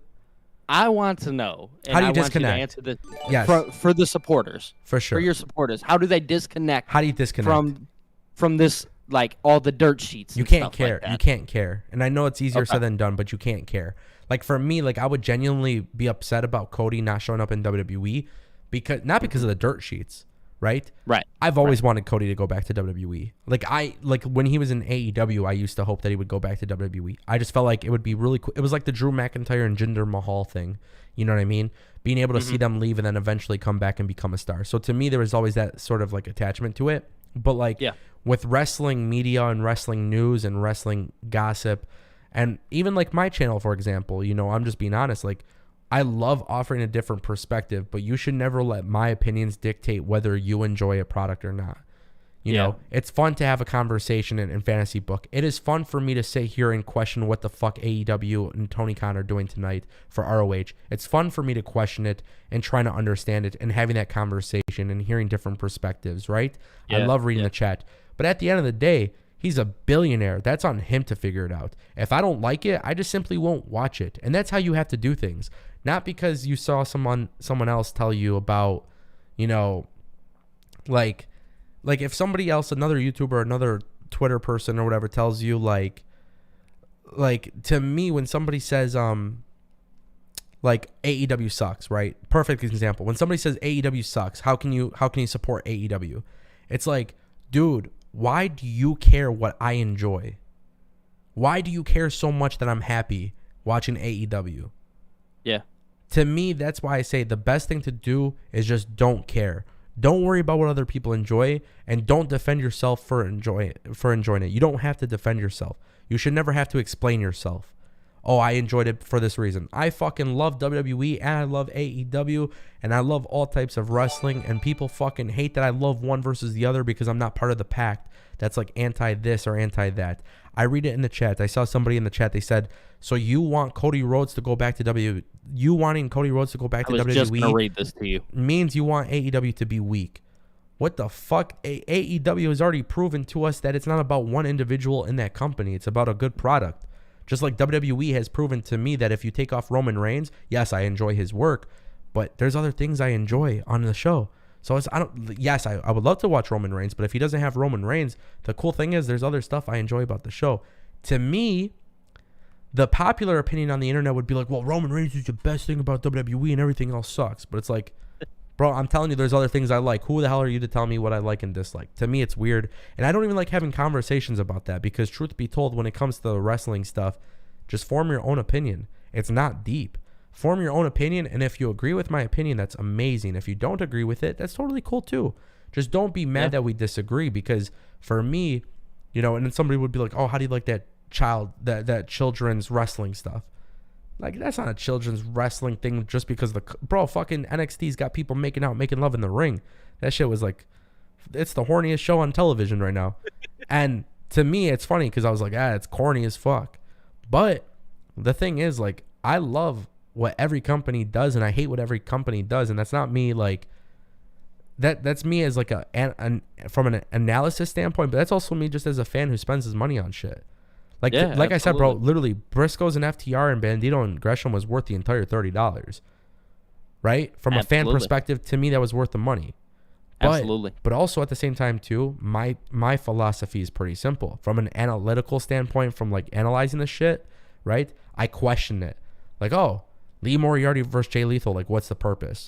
Okay, well, what was the purpose of this? Oh, Mercedes Martinez. Well, they said it. Well, with the Jay Lethal and Lee Moriarty stuff, didn't they say it was like Lee Moriarty, like he teacher versus student type of thing? Yeah. Not. There's no story that built to that though. They just said it in commentary. There's nothing to make me feel connected to it. Now, as a fan of wrestling, it was a great match, so I don't care. I'm just saying from an analysis standpoint, that's something I figured out. It's something I've noticed, and other people tend to agree. And the funny thing is, everybody who typically agrees, they're like, yeah, we agree. Like, we understand that perspective. It didn't change our thoughts on it. We still love the match. Like, good for you. Like, that's how it should be. Like, it's okay to hear a different perspective and then realize, okay, I still enjoyed it, you know? And I feel like I talk in circles with it, but to me, my best advice is just don't let social media or don't let what these people tell you, like, dictate it, because I just think this, like, and it goes back to the Cody thing. Like, I'm a huge fan of Cody Rhodes. A lot of people don't know this. This is a fun story time. I have a huge amount of respect for Jinder Mahal. Okay. A lot of people don't know my story about this. I think maybe a few YouTubers know. SummerSlam 2017 or 2018, whichever one it was, in Brooklyn, when I was at the 2K party, the 2K red carpet party for the 2K18 video game.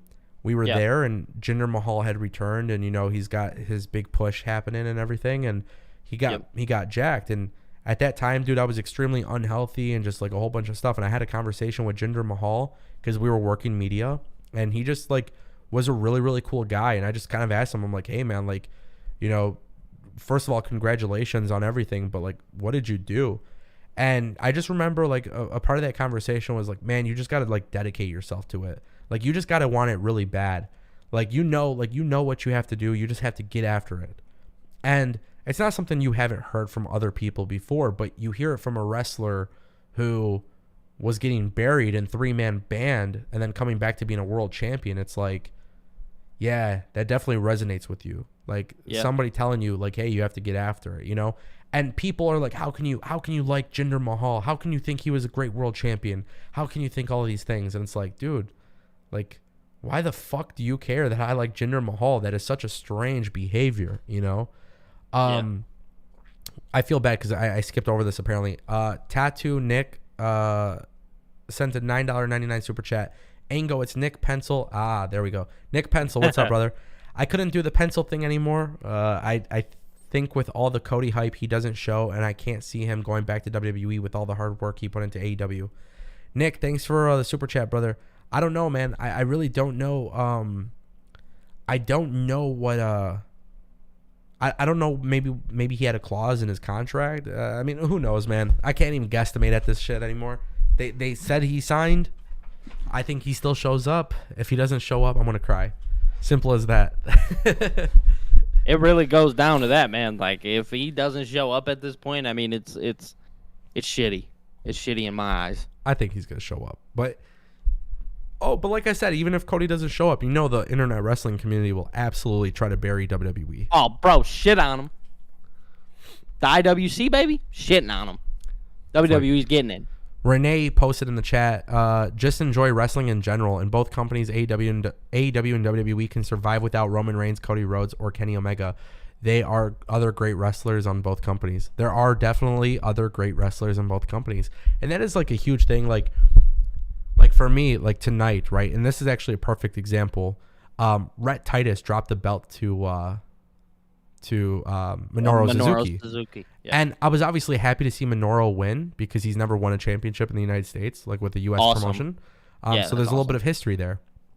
Now, with that being said, one of the things that actually kind of bothered me, though, was like Rhett Titus had worked an extremely long time to get that championship belt. He finally gets to defend it after this hiatus, and it's like him losing basically signaled plans that, like, for the most part, Tony Khan probably doesn't have plans for him. Well, that was my whole thing, dude. Like, all these Ring of Honor guys just dropped their belts to the AEW stars. Yeah. Or, Minoru Suzuki obviously being NJPW. But he's obviously a transitional champion, or they're going to retire the belt. I think he's just going to retire the belt, in my opinion. Now, what about that Pure Championship? The Pure Championship is one of my favorite things in ROH history. I don't understand the Pure Championship. Yeah, I mean, it's going to be a 3-hour-long conversation for that. What I would say is let's see what it actually turns into. I think it is going to lead to something cool because Wheeler Yuta's in a storyline. But again, well, I seen that it had rules, and I was like, that's kind of cool. Yeah, it's cool, man. There's a lot of like, did you watch Bloodsport at all? I turned it on and watched a little bit of it today. So I like, it's not the same thing as Bloodsport, but like, to me, in like certain ways, it kind of is. It's a very cool style of wrestling.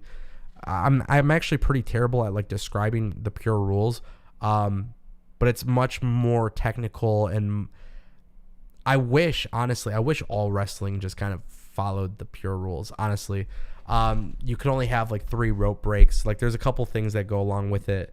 No, honestly, I think too, like, one thing about that is Wheeler Yuta, and like this was another thing that pissed me off. Like Wheeler Yuta won the match, but like there's no Bryan Danielson, there's no Jon Moxley, there's no William Regal. By the way, he's in a storyline. Like I don't know, guys. like this match was randomly thrown together. You couldn't tell us the story. That kind of bothered me a little bit. Well, that was my whole thing. It's like, okay, you didn't really tell a story. It just felt like Wheeler Yuta won a belt, and I was like, cool, great. Yeah, I know he's in a story in AEW, but does the belt follow? Yeah. That's kind of what my whole concern was. I was like, okay, he's won this belt, and it's great. But like you said, they didn't continue any stories because obviously they were still trying to continue stories with the Young Bucks and FTR going into Wednesday. That's cool. what I'm saying. They did. Why it for didn't you do half. that? For like half the show they did it, and for the other half they didn't. So it was like just kind of like a weird thing. I guess I just didn't understand it, and I don't know, brother, man. Like to me, it's like, hey, like I said, the show is cool. I enjoyed it. Yeah. I hope Tony Khan's not an idiot. I hope he signs Willow. Willow Nightingale is freaking awesome. Just she has it. She's incredible. I've never seen her up until today. This was my first time seeing her. You need to start opening your horizons. I think that's why you would enjoy wrestling a lot more too if you've seen different wrestling promotions. And this weekend kind of set me up for that a little bit. Yeah, not gonna lie to for you. sure. Like I definitely even I know a lot of people they hate GCW, and it's like, look, GCW is not even my type of style, but I do enjoy certain things from GCW. So when you see some of those things, like you want to see it, you want to pay attention to it and keep watching it as much as possible. Well, that's my thing. Is some of these, independent promotions, dude, they're telling some of the greatest stories. I want to bring in Albert Ponce. He joined us on the other. He joined me on the channel. Let me see. Let me see how I get him in this call. Well, we're bringing Albert in. We had a great conversation the other day, and okay, honestly, I think he would be a perfect person to just kind of get some opinions. Yeah, absolutely. If I can figure this out. Oh, hold on. You're good. You're good. Accept my request.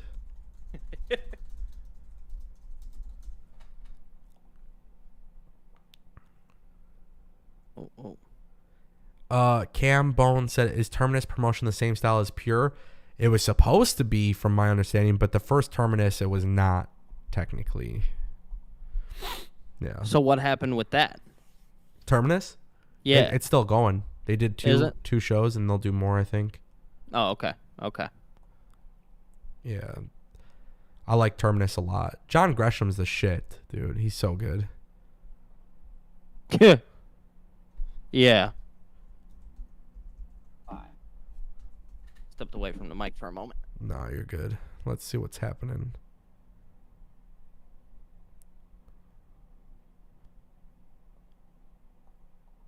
Okay, Albert, I think, Billy, I'm going to have to end the call, and then I'll add you into the call. Yes, sir.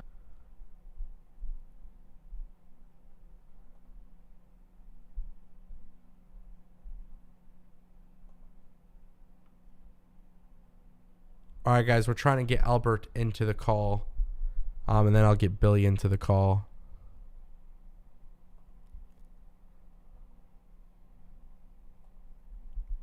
Albert, can you hear me?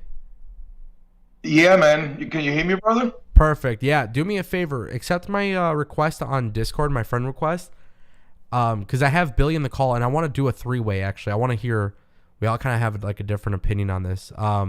I just can't make it a group call until you accept my request, apparently. Let me see here.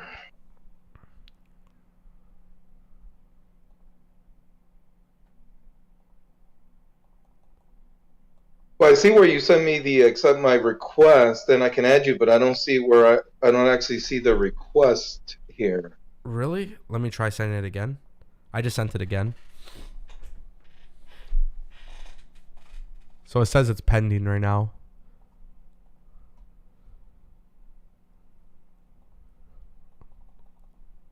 Let me see.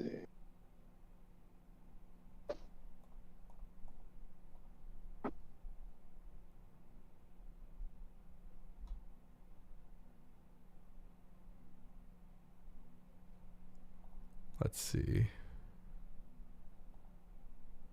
Yeah, I'm not. It's not showing, huh? Yeah, it's not showing. All right. That is so strange. Let me see. Oh, I got an idea. I got a better idea. Go into the VIP. No, actually don't do that. That doesn't work.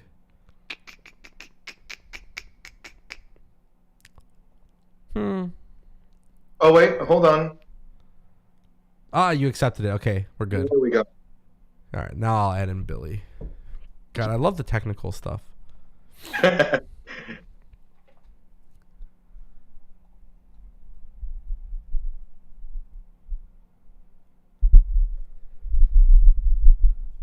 Yo. All right, there we go. We're finally all here. So we got Billy and then we got Albert Ponce. Albert, really quick, because I know you've been listening to the show. First of all, with some of the stuff I've said, anything that I said in particular, maybe you agree with or don't agree with that you want to kind of chime in on? Yeah, so I mean, I definitely agree with the confusion with Ring of Honor and what Tony really is looking to bring to the table. And I was watching the media scrum a little, and he kept mentioning how he really likes to listen to the fans, and he's got the pulse on what's going on and everything. But it just seems to me, if you have Jonathan Gresham as your world champion, you bring in Lethal to challenge him, you have Samoa Joe come in, FTR the tag team champions, that's not really developmental to me. Yuta, yeah, I can get behind that, because he's young. The same would have been with Willow. If she was the interim champion, you have somebody young, someone who's learning. So there's a lot of confusion, and it's weird. It's going to be interesting to see what happens in the next couple of weeks, because he mentioned at one point that there are talks about the TV deal with Warner Media and how Warner Media is happy with the way things are going. So much like you, for me, it's a wait and see scenario of let's see what happens a week, 2 weeks, 3 weeks from now when he starts giving us a little bit more information. But right now, the pay-per-view was good, but it felt like Ring of Honor transitioning over to AEW with some of the results that happened tonight. Now, let me ask you this, and I would love to hear both of your answers. So would you say tonight, if you had to give a final verdict, because I believe the show was good. I don't have an issue particularly with the show that he put out. I think it was enjoyable from start to finish. Even though it had some moments I didn't care for the most part, I really did enjoy the show, right? Now that we're getting my personal belief out of the way, would you say that this show did a good job of setting up the right expectations for the future of ROH? And not only that, but did this show in particular get you excited about the future of ROH? I can answer that. No. Okay, and No. why? Again, there was nothing that excited me for the future, because all you did was confuse me about the future, right? Okay. You confused me. You set a tone that didn't feel like it was the right tone. You didn't tell me anything. You completely threw me. You threw me a curveball, is what you did, right? Tony Khan threw me a curveball tonight. He technically said, "Hey, I'm gonna put on a great wrestling show," which we all know Tony Khan can do, and he's very, very good at it. Yeah. But at the same time, was like, "Hey, as good as this wrestling show was, I'm still not going to tell you anything about what I'm doing with this company." That's what I got from this. What about you, Albert? What do you agree with that? Disagree? What are your thoughts? To an extent, yeah. So being a Ring of Honor fan, you get the pre-show match, you get Joe versus Dalton Castle, right? Mm-hmm. And they have history together in Ring of Honor. So to me, when I saw that match, I'm like, okay, this show has potential. It looks like we're starting off on the right foot. Then it just kind of, went up and down. Brian Cage versus Ninja Mack, came out of left field. Although, again, Tony did mention how there were plans in place with Brian and everything. But again, to the casual fan, that's not really Ring of Honor. So I do look forward to the future based off the ending, but the show itself was really hit and miss. I think that they could have done a better job. It wasn't a bad show, but there definitely were areas where it could have been better. But overall, for me personally, being a Ring of Honor fan, having Jonathan Gresham, having Joe, Lethal, some of these people, it gives me hope that going forward we might get a good product. But again, wait and see. Yeah, see, for me, it's like I want to have hope, and I want to believe, and remember, not the biggest Ring of Honor fan, right? I wasn't the biggest Ring of Honor fan. I want to have hope for this company. I don't know what. I can't have hope if I don't know what they're doing, right? Yeah. You can tell me a billion things. I struggle having hope for this company because you didn't tell me the main objective of what you're doing. Well, it's very clear that it's not a separate company. Despite wrestling fans trying to say that it is, it's not. It's clearly AEW. It just feels like they're going to use this as a place to build off their storylines that they already have. If that's the case, shit, throw it on Thursday. No, can't do that. No.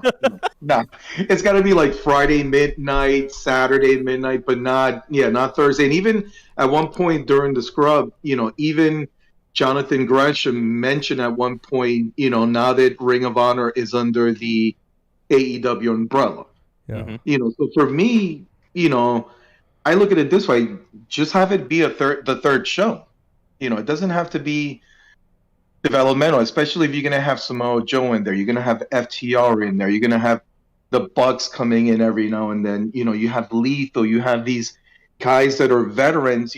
They're not developmental. If you're going to have Daniel Garcia in there, if you're going to have Lee Moriarty, Ninja Mack, have these younger guys, I can buy that. But right now it feels like it's going to be a third show. And like I said, the storylines may bleed over, especially with, Gresham saying that, he definitely wants to defend the belt on Dynamite or Rampage, and Tony agreeing that, we could very well see that. So it's very confusing. But again, remember, one thing I will, to play devil's advocate, Tony just recently bought the company, right? So he's still trying to, catch up with everything and running both brands and everything. So I have hope. I'm willing to give it a chance. So to that, what I say to that is, if it's gonna be a third show, right? It sounds great on paper, but as a fan myself, I'm not invested in the second show. I'm not. The second show for me is a struggle. I struggle watching it. You're speaking of Rampage? Yeah. Mm-hmm. So what's your struggle with Rampage then? Let me ask you that. My struggle with Rampage is obviously it being a tape show and it being very, very easy to tell. Mm-hmm. And then it just has really nothing to do with Dynamite. This actually really the people also hate when I say this, but I think Rampage is actually the best content that AEW produces on a weekly basis. And that's wild to me because I don't see it. By the way. Say that again? Today's episode was great, by the way. Yeah. I didn't watch it. And I'll be honest with you, I don't plan on going back to watch it. Now, how the hell can you say that? How can you say what you just said and then repeat it with, I don't plan on going back and watching it? Because I can go on Twitter, right? I can go on Twitter and I can go through ROH. I can go through AEW's Twitter feed, and through like 10 different GIFs that they post, I can have an idea of what they did.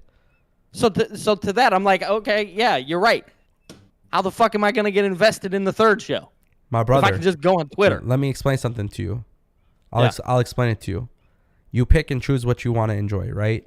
So Absolutely. To me, why do I like Rampage? Because yes, it's very noticeable that it's a taped show, but so is Impact, and I enjoy Impact. But with Rampage, usually it's the stuff that I want to see because it's not forcefully put on TV. In my opinion, it's not. So I feel like it's a little bit more natural. And with that being said, they tend to like the people that can't necessarily make it on Dynamite, they will put on Rampage. And those are the people I typically like to see, right? Now, with that being said, with Rampage, it's 1 hour. You don't have to watch all these entrances. You typically have 3 or 4 matches and a couple segments. To me, the pace of it is what makes it the most enjoyable experience. I think AEW has gotten to the point where on Dynamite, the first hour of the show is always the best and the second half usually sucks until the main event. And I typically don't like that. So for me personally, here's the thing. I choose to enjoy what I enjoy, and I choose to watch what I tend to enjoy the most. Now, with that being said, I chalk it up as a loss for me this week to not watch Rampage. Why? Because I can go within 5 seconds and see everything I missed. Now, if I didn't have wrestling on TV this weekend, I would be like, okay, I'd go watch it, right? But between Stand and Deliver, GCW, WWE, WrestleMania Night 1, Night 2, all of these different things, I will watch Rampage if I ever get to Rampage. Otherwise, it's not a big deal. I don't feel like I'm losing anything. That's where I'm at with wrestling today. Because you can literally get an entire episode within 10 tweets. So that's why I mention it specifically that, like, for me personally as a fan, right? And this is an amazing thing. I just seen something in the chat. A lot of saying of what's not going to work or how it's going to work, but no input on how it should run. We don't know the plans. You got to let it play out, right? Yeah. And, like, I agree. You should absolutely let wrestling play out. But what if right now I'm not interested in letting things play out? There's a lot of wrestling competing for my time. And I think that's the thing that goes over people's head. So Rampage is my favorite show on a weekly basis because it is very easy to digest. It's very easy to watch. I thought NXT was your favorite show. I'm saying from AEW. Oh, okay. Yeah. I don't watch, like people know, I don't really care to watch Dark or Elevation. You know what I mean? Because Dark and Elevation, to me, there's no importance of it. At least with Rampage, it still pushes the stories forward, which is nice. Now, one thing I will say, because one of you had mentioned the idea of it being a third show, I see WWE with 3 shows. 2 of them are main roster, 1 is developmental. That is acceptable. You know, that's acceptable to me. To have 3 shows for your main roster, you might as well. What's the fucking difference between Raw being 3 hours and 2 hours? We've already seen that fail. We've seen 3 regular shows fail. When's the last time it happened? ECW? WWE, Raw, and SmackDown? Is that the last time? Yep. Yeah, I want to say that was the last time. So, I mean, to be honest with you, ECW was just, that whole thing sucked in general. And it turned into a developmental system. Yeah. But, I mean, that's why I just, like, to me, it doesn't make sense, you know. And one thing I also want to mention, this is kind of off topic, but, like, it's just something I want to mention. Colt Cabana today was on the pre-show. Which, by the way, his match with Blake Christian, I hope a lot of people watched it because it's just such an awesome match. And it's comedy and it's fun. It's cool, but some nice spots. Just really cool to see Colt Cabana. But aside from like the I don't know what they call it, but his like hand gesture for the Dark Order, there was really no mention of Dark Order. Nobody from the Dark Order came out there. Nobody. He wasn't even wearing the Dark Order gear, was he? No. So no. Obviously, Colt Cabana has a history with ROH, and you're definitely trying to play into it. But I just want to make note of that because, like, I do want to let things play out, but how am I supposed to let it play out without knowing what the hell I'm even supposed to expect?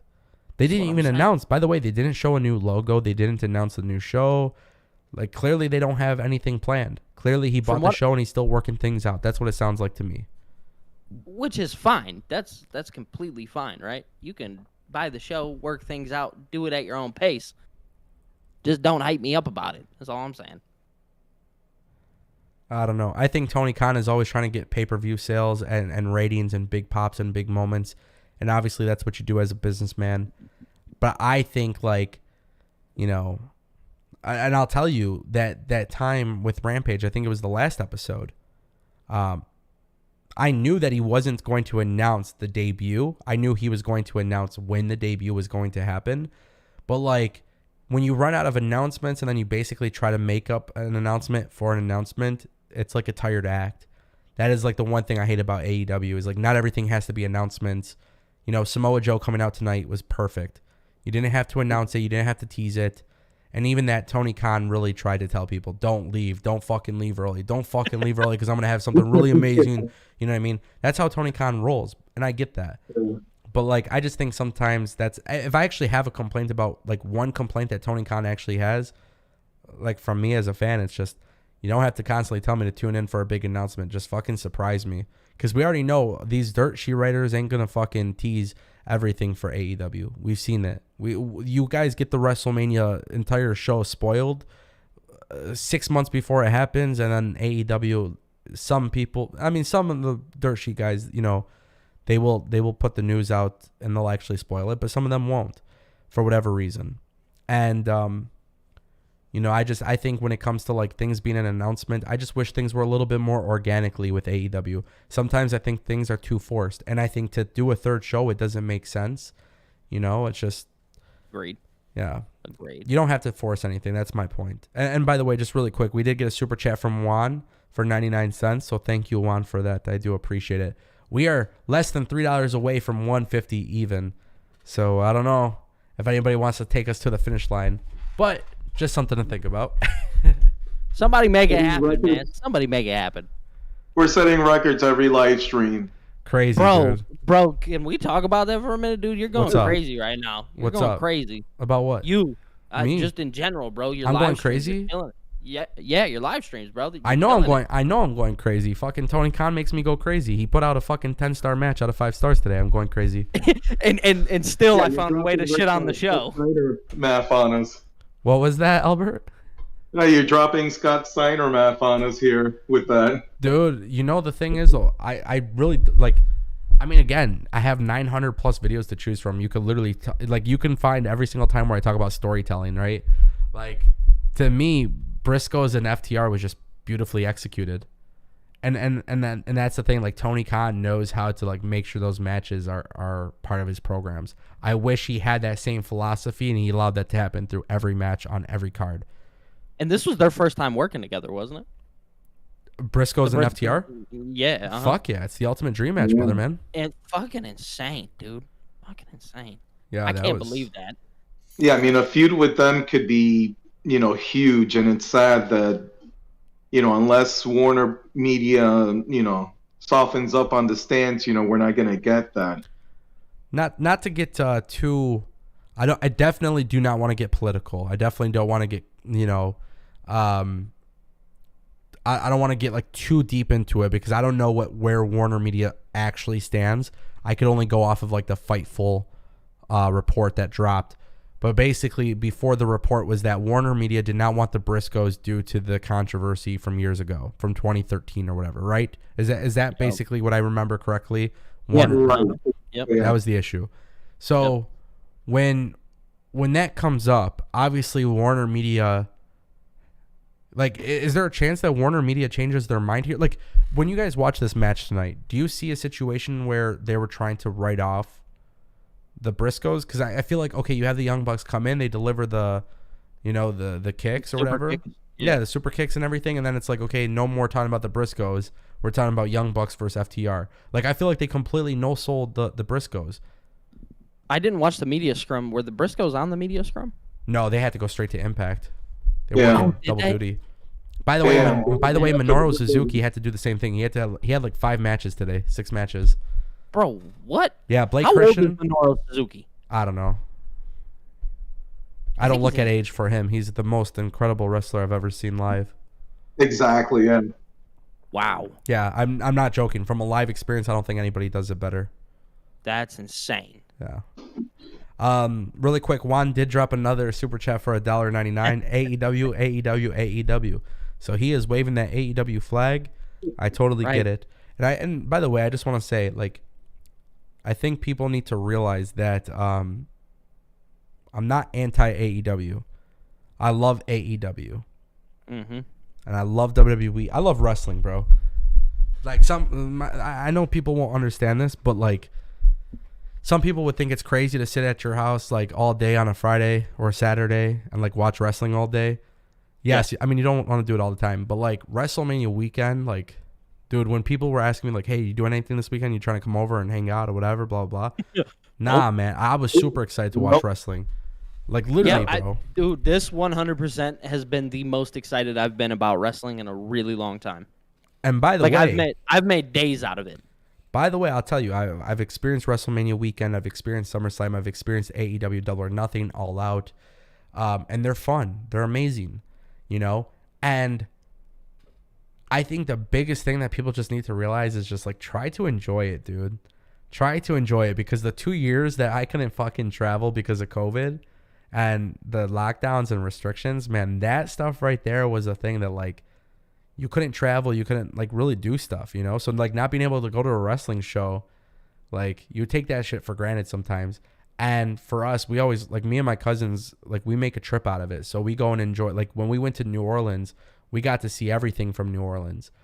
And, you know, at the end of the day, bro, like I know sometimes we'll talk in depth about wrestling and certain things that we like and dislike, and we're scratching our head and asking questions and not understanding things.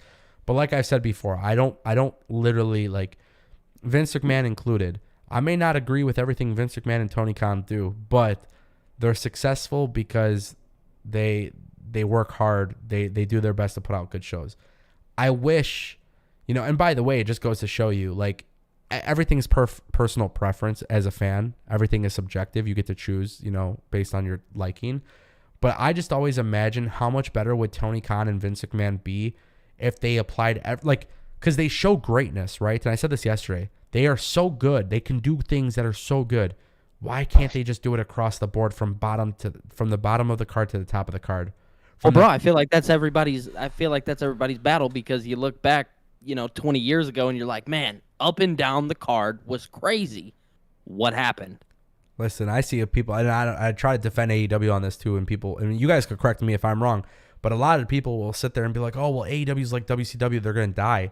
And it's like, I mean, I was young.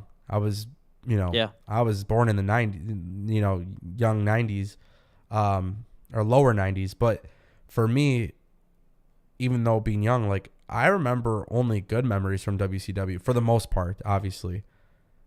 You know, like, I feel like WCW was good. Like, so when I see comparisons to WCW, it's like, just because they sold, like, Turner just didn't want anything to do with wrestling. Like, I don't know. Yeah, I feel like bro, AEW was actually, like, WCW was the shit. Like, there's a reason why they were beating WWE. Like, they were just fucking good. Maybe I'm wrong. That was my whole thing. That was my whole thing, bro. People tend to forget that, you know, with WCW, and this is completely off topic, but they just sold. That's all that happened. They just sold. Like you said, Turner Broadcasting just didn't want wrestling. It happens. You know, people change their minds. Right now, they want wrestling, and guess what is happening? They're producing really good wrestling right now with AEW. Yep. And, you know, if you think about it, you know, for years, people kept saying the same thing about Impact, right? Oh, Impact sucks. Impact's going to fold. Impact's going to fold. And look at them now. 20 years they're celebrating. Yep. You know, so, but, you know, I have a good analogy of people who, you know, who complain about, oh, you know, I only watch WWE, you know, and everything else sucks, or I only watch AEW, everything else sucks. And, you know, you look at other sports, right? You know, and you take like basketball, right? You have people who are diehard Laker fans. Yeah. People who are diehard Knicks fans. Yep. Pistons fans. And then you have people who are diehard basketball fans. You know, and they can watch Sacramento and Denver play, even though they may be, you know, like Miami Heat fans, because they love the sport and they'll watch all the games, you know. And so it's the same thing with wrestling. You know, people, you know, they don't understand, you know, every company brings something different to the table, you know. And while we were watching Supercard of Honor, I was watching SmackDown, and I see Ricochet have defend his title against a tag team, which baffles me, but he had a great match. Oh, that was amazing, by the way. I didn't see it. How did that finish go? Oh, 6:30 into the recoil, I think. Right. Yeah. God.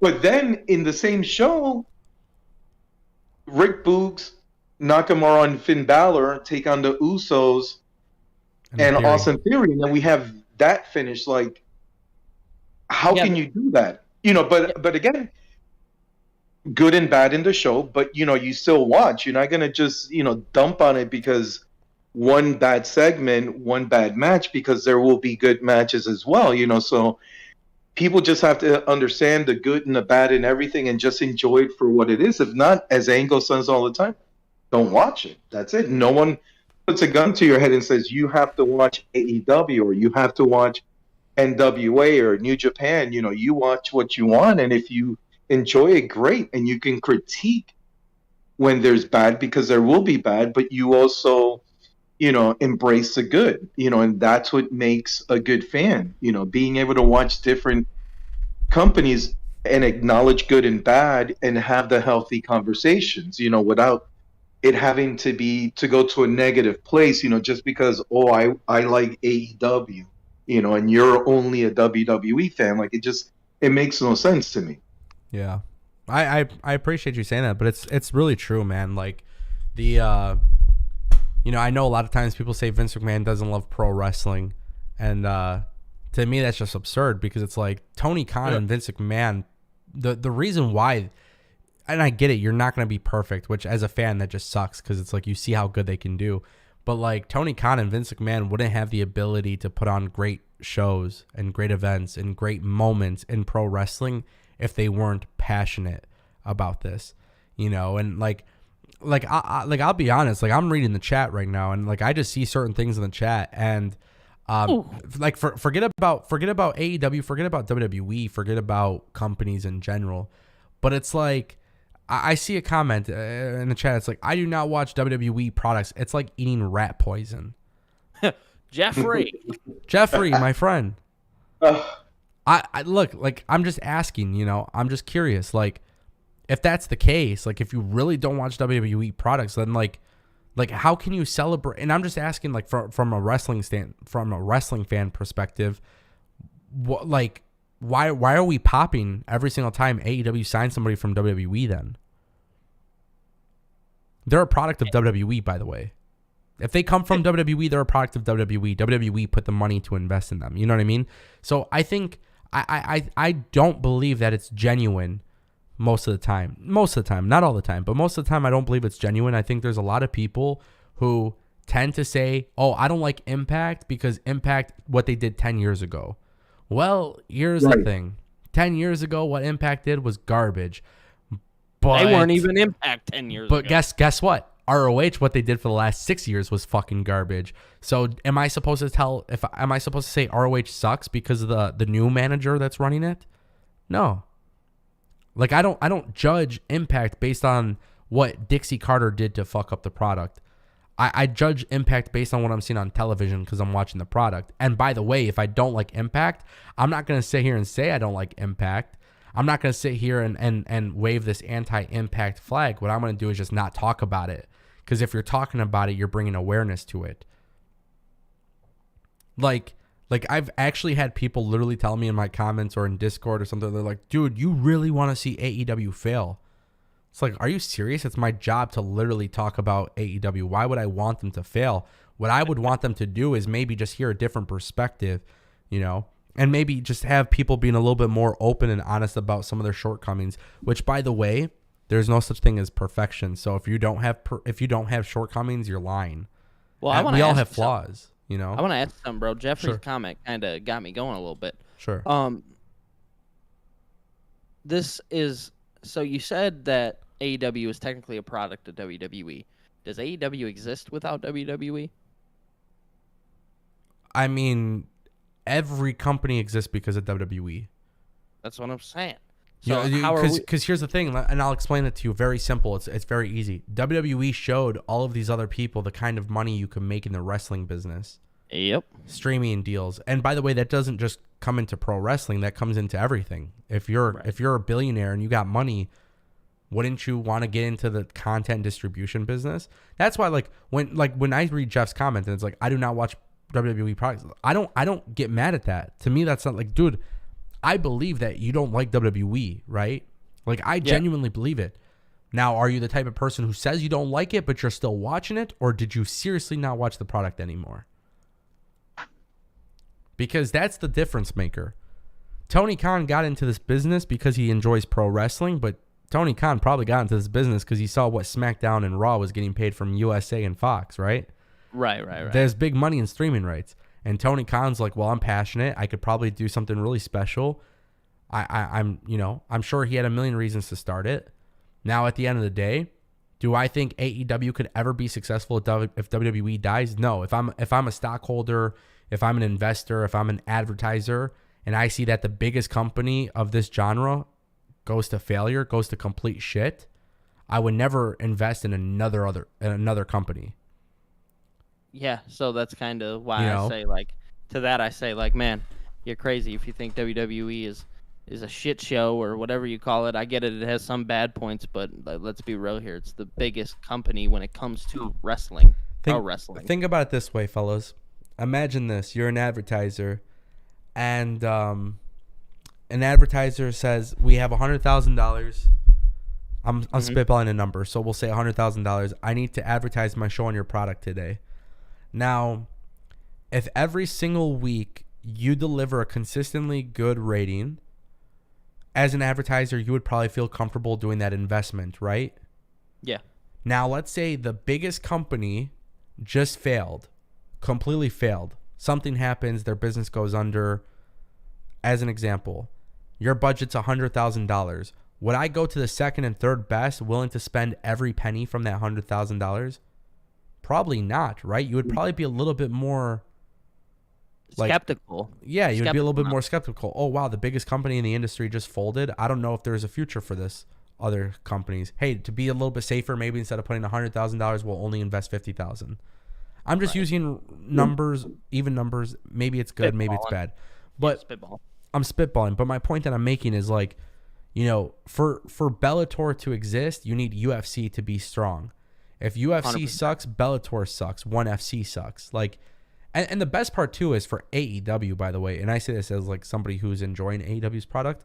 If I'm a fan of AEW, and more specifically, if I'm a fan of what AEW's future is, because they outline it, they give me a roadmap. Hey, we're trying to get in the streaming business, pay-per-views, like all these different things. If I'm an AEW fan, if I know what the vision is long term, I might be willing to sit through some of the good and bad, right? If I don't know what the future vision is, I'm probably not willing to sit through it. I'm probably not going to, I'm probably not going to be as invested, I'm saying. Yeah. And I think that's why it's so important to, like, hey, like, give us a roadmap. Like, WWE has consistently told us that, and it sucks.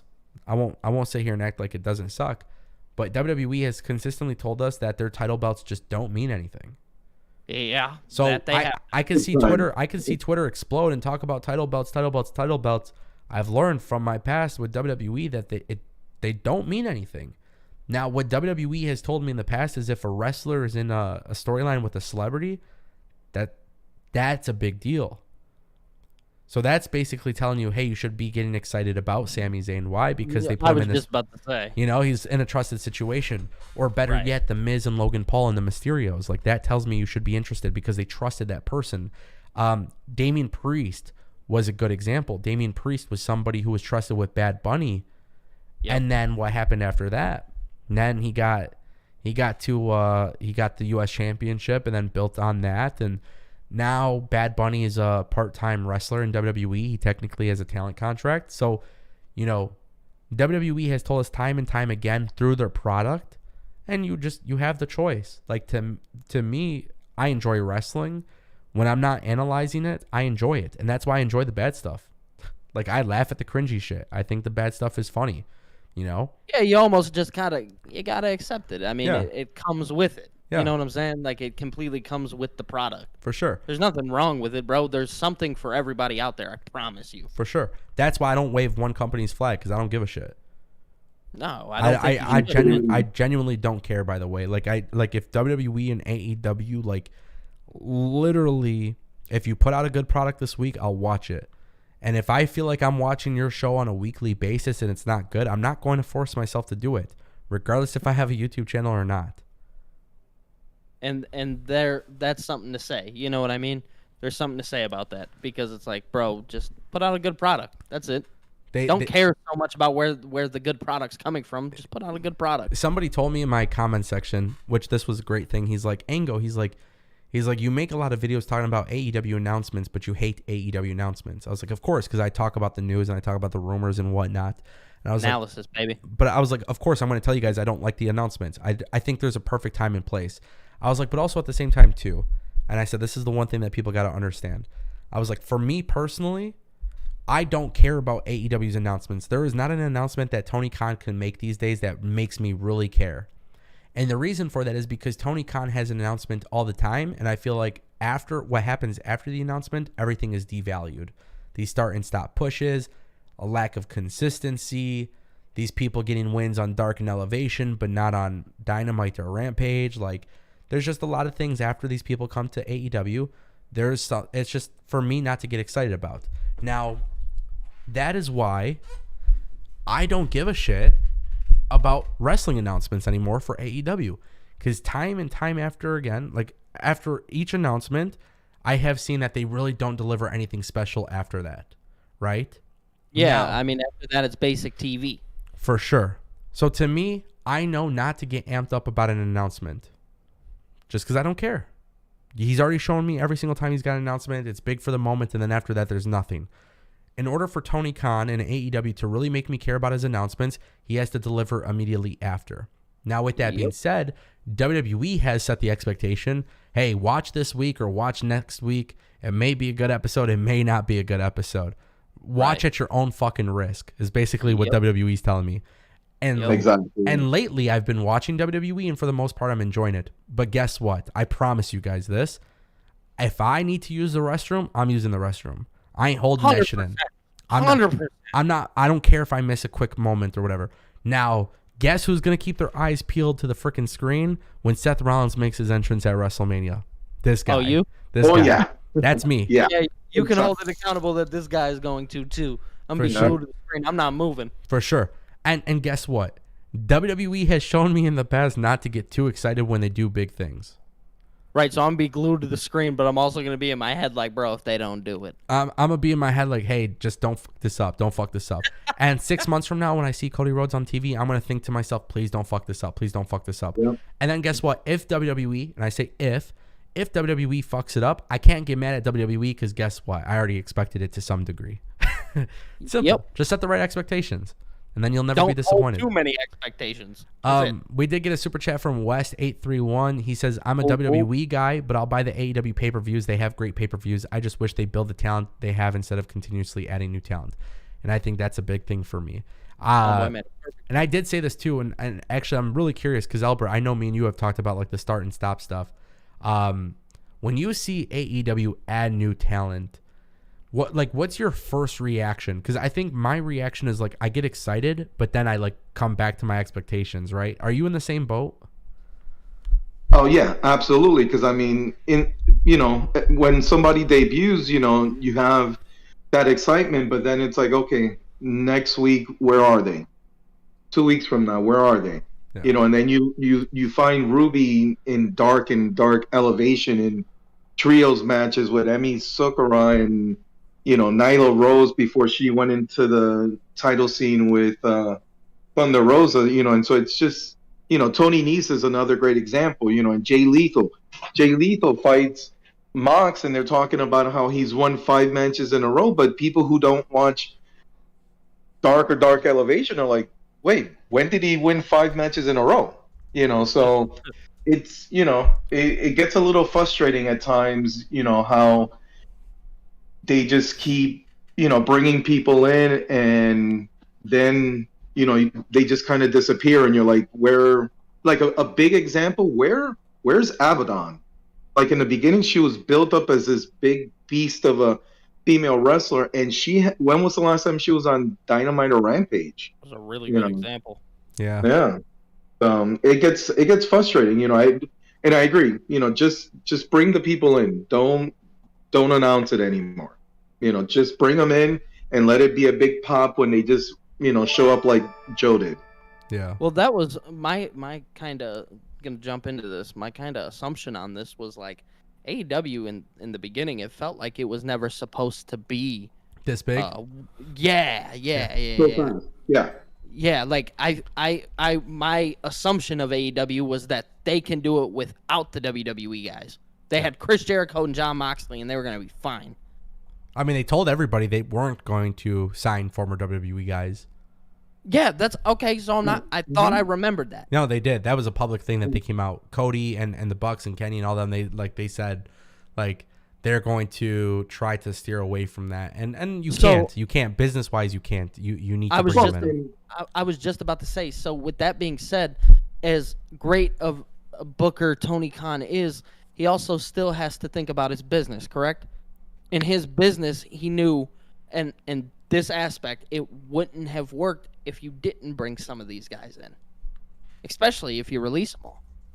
Well, and that's the thing, yeah. When the WWE is releasing half its roster, it's hard to not, go out and get that. Right, exactly. It's too good to just let some of those people go by, so you're gonna end up with that. But there has to be that balance of, okay, we bring in the WWE guys, but we still have our own guys. At the end of the day, I'm fine with Marco Stunt not coming back. Yeah. With some of these lower tier wrestlers not coming back, because you could tell that they were brought in because they needed to fill up the roster in the beginning because they didn't have a lot. But now you do, but you need the balance. You need to give time to Top Flight, to the Varsity Blondes, to people who are coming up and are the future of this company. Santana and Ortiz, they had a banger with Best Friends, how long ago? And where are they now? They should be competing for the tag titles. When they broke from the whole Inner Circle, the point was for them to be back in the mix, and they're still not anywhere. Now they're with Kingston in this, injustice of friendship league crap with Jericho, and it's like they're just falling back into that same place they were before. Yeah. Really quick, I wanted to say shout out to Cedric Gilmer 1104 who just became a member. So I'll have to get Cedric in the VIP access for Discord as well. I just wanted to say shout out to Cedric for becoming a member. Really quick, I wanted to mention something before we go off the air. Yeah. And it really comes down to something I've noticed about AEW. And this is the biggest flaw that AEW has. And trust me, I have 100,000 flaws of WWE, but the one big flaw that AEW has is that there's not really a plan, right? So when WWE started releasing all this talent, it's like they completely went away from their plan to sign this talent. And shockingly, I'm so surprised. If you could see my face right now, these signings didn't actually change AEW's business overall. Yep. It didn't. I don't give a shit about how many t-shirts they sold. It hasn't attracted new viewers. It hasn't grown their audience. They're in the same kind of arenas. It hasn't become a thing where it's actually changed their business. So it seems like AEW, and they tailor to the hardcore audience, and they get these big pops and they get these big moments, and they're enjoyable when they happen. But deep down inside, and it's actually one of my complaints about WWE. WWE doesn't care about storytelling. They care about the moments. To them, Johnny Knoxville versus Sami Zayn, whatever the outcome of that moment is, that's a big moment for them. That's what they care about. They don't care about how they got there and what comes after. They just care about delivering those freaking moments. And Tony Khan is the same way with AEW. And the funny thing is, these companies, they have these fans not realizing it, but they can make you think they are the best when they do the best. Like when WWE puts out a great product on a weekly basis, they're the best. But what happens after? Who gives a shit about them? They're not good. And same thing with AEW. With after an episode, they can make you think that they have all this momentum and they're that great. And then what happens is you watch it again later on and you realize it's actually not that good, or there's a flaw, or there's an issue, or there's a concern. What I have learned is that AEW and both Vince McMahon and Tony Khan, they both have the ability to tell wonderful stories, but they both have a lack of vision moving forward with their products. Vince McMahon has shown us that he had a vision and a plan for Roman Reigns. Why can't he apply that to somebody else? Why can't he apply that to someone else? The same vision that he had for Roman Reigns, why can't he apply that to somebody in his women's division? Why does it have to be Ronda Rousey? Why does it have to be Ronda Rousey and Charlotte Flair instead of Bayley and Charlotte Flair? I think it's just been, and this is just me speaking. There's no answer to it. That's the thing. It's a question that we can't answer that question. We can think all we want, but what it really comes down to is they have a formula for that moment that works. Very true. WWE, Vince McMahon does it because he doesn't give a rat's ass if youtube.com/AngleYT is enjoying the product every single week. Will he make a moment big that is being talked about? And the answer is yes. And will Tony Khan do the same thing? Absolutely. And that's why I say I don't really care if Tony Khan grows his business or not. To me, it doesn't really matter, right? To me, it doesn't matter. Just entertain me for now, and that's it. But when you analyze it in terms of the long-term success of the company, they both have that issue where I don't think they thoroughly plan things out. And I'm literally saying that, truth be told, I think they're both really smart people. They both have really good products when they want to be. But Tony Khan has a product, by the way, just being honest, right? If you look at Tony Khan can deliver, I think, bigger moments for pro wrestling fans than Vince McMahon. Because he can deliver these dream matchups, right? He could deliver some of these matchups, the Forbidden Door. A pro wrestling fan will enjoy these moments. And WWE can enjoy these moments that are really big and accepted throughout the mainstream casual audience. So, for example, Logan Paul or Bad Bunny doing something really cool with somebody, you know, or Roman Reigns and Lesnar. Like, there's certain people in the WWE roster that get that opportunity, but not everybody. So, yeah. I'm just saying that it's gotten to that point where it's more about the moment. It's more about the moment, that pop, that reaction. You know, to me, I don't want to convince anybody. The Angle show, for the rest of my life that I do YouTube, I'm not trying to convince somebody that one is better than the other or something or whatever. Because there's no such thing as what's better or worse. Yep. You know, there is no such thing as better or worse. We live in the social media age. You can log onto Twitter and literally not watch 2 hours and know everything about the show without having to sit there through commercials and all this bullshit. And if you choose to watch it, you'll decide if you're entertained or not. And that's why, to me, the wrestling conversation, ROH was a beautiful show in terms of the execution of the matches and stuff. I just don't have a personal connection to it. That's the final verdict. There's no personal feeling towards it. I'm happy to see Samoa Joe, but guess what, my friends? I've seen Samoa Joe in Impact, ROH, NXT, and WWE. I'm not really getting anything new here. I'm just popping because it's Samoa Joe. And as a fan of Samoa Joe, I'm glad to see him. But I'm not seeing something new. Yes, 100%. If Samoa Joe returned to WWE, I would pop the same way. Yep, I agree. I agree with that statement highly. We did get another super chat for $4.99 from Juan. He says, if our minds were wiped and you didn't remember the wrestling history and you saw only this week's Raw and Dynamite, I think more would choose Dynamite. That's actually, honestly, like, I would rephrase that. Like, me personally as a fan, if I told somebody that was a scenario, your mind was being wiped, I think you will enjoy whatever you enjoy without looking at social media. Because I think if you look at that post, which is, I think it's a good thing. If you wiped your memory, right? Think about this for a second before we go off the air.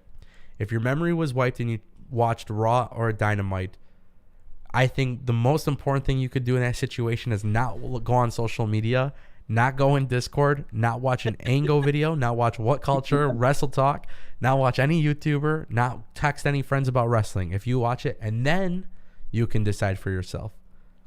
Yep. But I think we're always going to have somebody sway your opinion, and that's just natural with anything, you know. Yeah, that's just your mind working. That's just your mind working. But it's just something to consider. You know what killed me about this week's episode of Raw more than anything? Hit me. The last 3 to 4 episodes of Raw were really good. Like, they were really, really good. And then the go-home show is the one you drop the ball in. Yeah, right? It just, it baffles me. Like, you're on a good, on a good path. You're giving us quality week to week. And then the most important one is where everything just, falls apart. It baffles me. Just remember, it's important to us. It might not be important to them. Well, They one got thing. they got WrestleMania booked. Yeah, so Yeah. what was crazy is I know a lot of people hated it, but I actually loved the idea of saying WrestleMania Raw and WrestleMania SmackDown, because it kind of did feel important, like going into WrestleMania, and now they've actually branded Raw and SmackDown after WrestleMania as well, but you got to deliver big moments, dude. And WWE is like really, again, like I said, it's just like I don't even think WWE even factors in go home shows anymore. I don't think so. I think that's a thing like us smart fans do. It's like, oh, it's the go home show, so something big's got to happen. Just like Raw after Mania and SmackDown, like I don't even get my hopes up anymore. But I will say, WrestleMania 34, when Bobby Lashley returned the Monday Night Raw after, I was doing YouTube stuff that day. I got tipped very early that Bobby Lashley was coming back. It was the worst kept secret because there was talks about him and Impact leaving and a whole bunch of stuff. But I remember telling my cousin, we're sitting first row, and I said, bro, if Bobby Lashley comes out, you know, that's because we were talking about it. We were saying, like, you know, do we think this is real? Like, what do we know?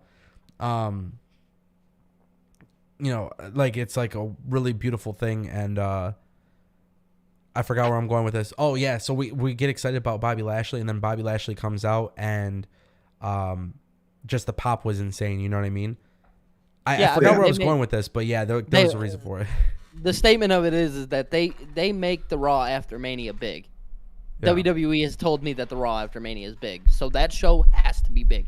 But go home shows, I mean, they've never told me that a go home show was a big deal. It's just like you said, us smart fans doing what we do best and being like, hey, this is the go home show. Why isn't something big happening? Yeah. When technically they never told me that it was happening. Yeah, really quick too. I wanna give a shout out to some of the people in the chat. I see everybody. I see a lot of people still in here. It's 2 in the 2 Eastern. So Jeffrey Hall, Chris Dunaway, Steve Sega, Darren, Boom Boom Savage, Robin, Christopher Lloyd. All of you guys have contributed some very great takes, and I want everybody to know, like, what's really cool about having a wrestling like show like this. Like, we're not supposed to agree. We're not supposed to see eye to eye with everything. But the fact that we could have conversations makes it the coolest thing in the world. There is 2 things I really, really enjoy in life. I really enjoy sports, and I really enjoy wrestling. And there is nothing like this.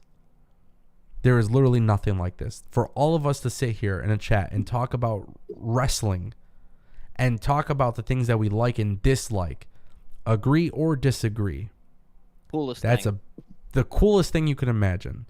So shout out to all of you guys in the chat. Literally, it's 2 a.m. You guys are all like really awesome, and I just appreciate that. But it is over 3 hours. We have definitely talked a lot tonight. Overall, great show. The Steiner math definitely kicked in. Briscoes versus FTR is still 10 stars out of 5. So agreed. Nobody could change my mind on that. Yeah, if there's one thing I will hold very near and dear to me that nobody, like, you're not allowed to disagree with me on this. FTR versus Briscoes was 10 stars out of 5. He said you're not allowed to disagree. Listen, you can disagree with everything.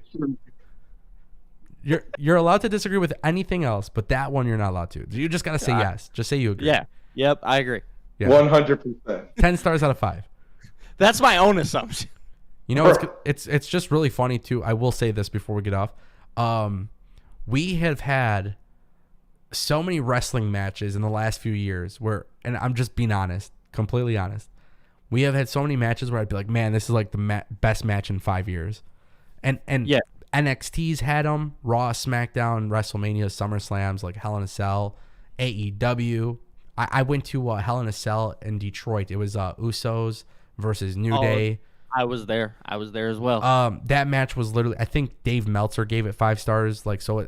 He did. It was a massive, like, beautiful match, right? And then AEW, I was there for Young Bucks versus Penta and Phoenix. So there was a lot of matches where I've said, yo, this is the best match in like the last 5 to 6 years. And I'm going to be honest, just because I know it's going to come up. Tomorrow is Stand and Deliver and WrestleMania Night 1. I'm sure there will be a match that takes place on one of those cards. And I can say the same thing. I'm going to end up saying the same exact thing I said about Briscoes and FTR. And then And then what's going to happen is on night 2, the same thing will come up as well. Now, the reason why I say this is because it just goes to show you how fucking awesome wrestling is, that literally for one night, there's just going to be one match that is absolutely incredible to watch, and that is the experience that you want. And again, you're spending your own money on this stuff. So if you feel like you got your money's worth, whether you love WWE or hate WWE, whether you love AEW or hate AEW, whether you love or hate ROH, Impact, whatever it may be, if you feel like you've enjoyed it and you got your money's worth, that is amazing. And just remember, nobody's forcing you to watch the stuff that you don't like. Simple as that. Simple as that. Yep. And I don't know if I'm going to do a post show for Stand and Deliver, but what I do know is I am going to absolutely love the show. And other than that, the only thing that is really for certain, for sure, is that Briscoes and FTR got 10 stars out of 5 stars. And that is for sure. Positively. No ifs, ands, or buts about it. Absolutely. Awesome. Well, thanks, guys, for joining the call. I do appreciate that. Absolutely, brother. All right. I'll see you guys. Have a wonderful night, all right? Yep. Later. Definitely, man. Take care, guys. Later. All right, guys. And that concludes the Ango show. Very fun stuff. Very beautiful stuff. Just really cool conversations. A lot of agreements, disagreements, but that's what makes it fun. So thank you guys again for sticking around. I really do appreciate it. And I'll see you guys next time. Peace.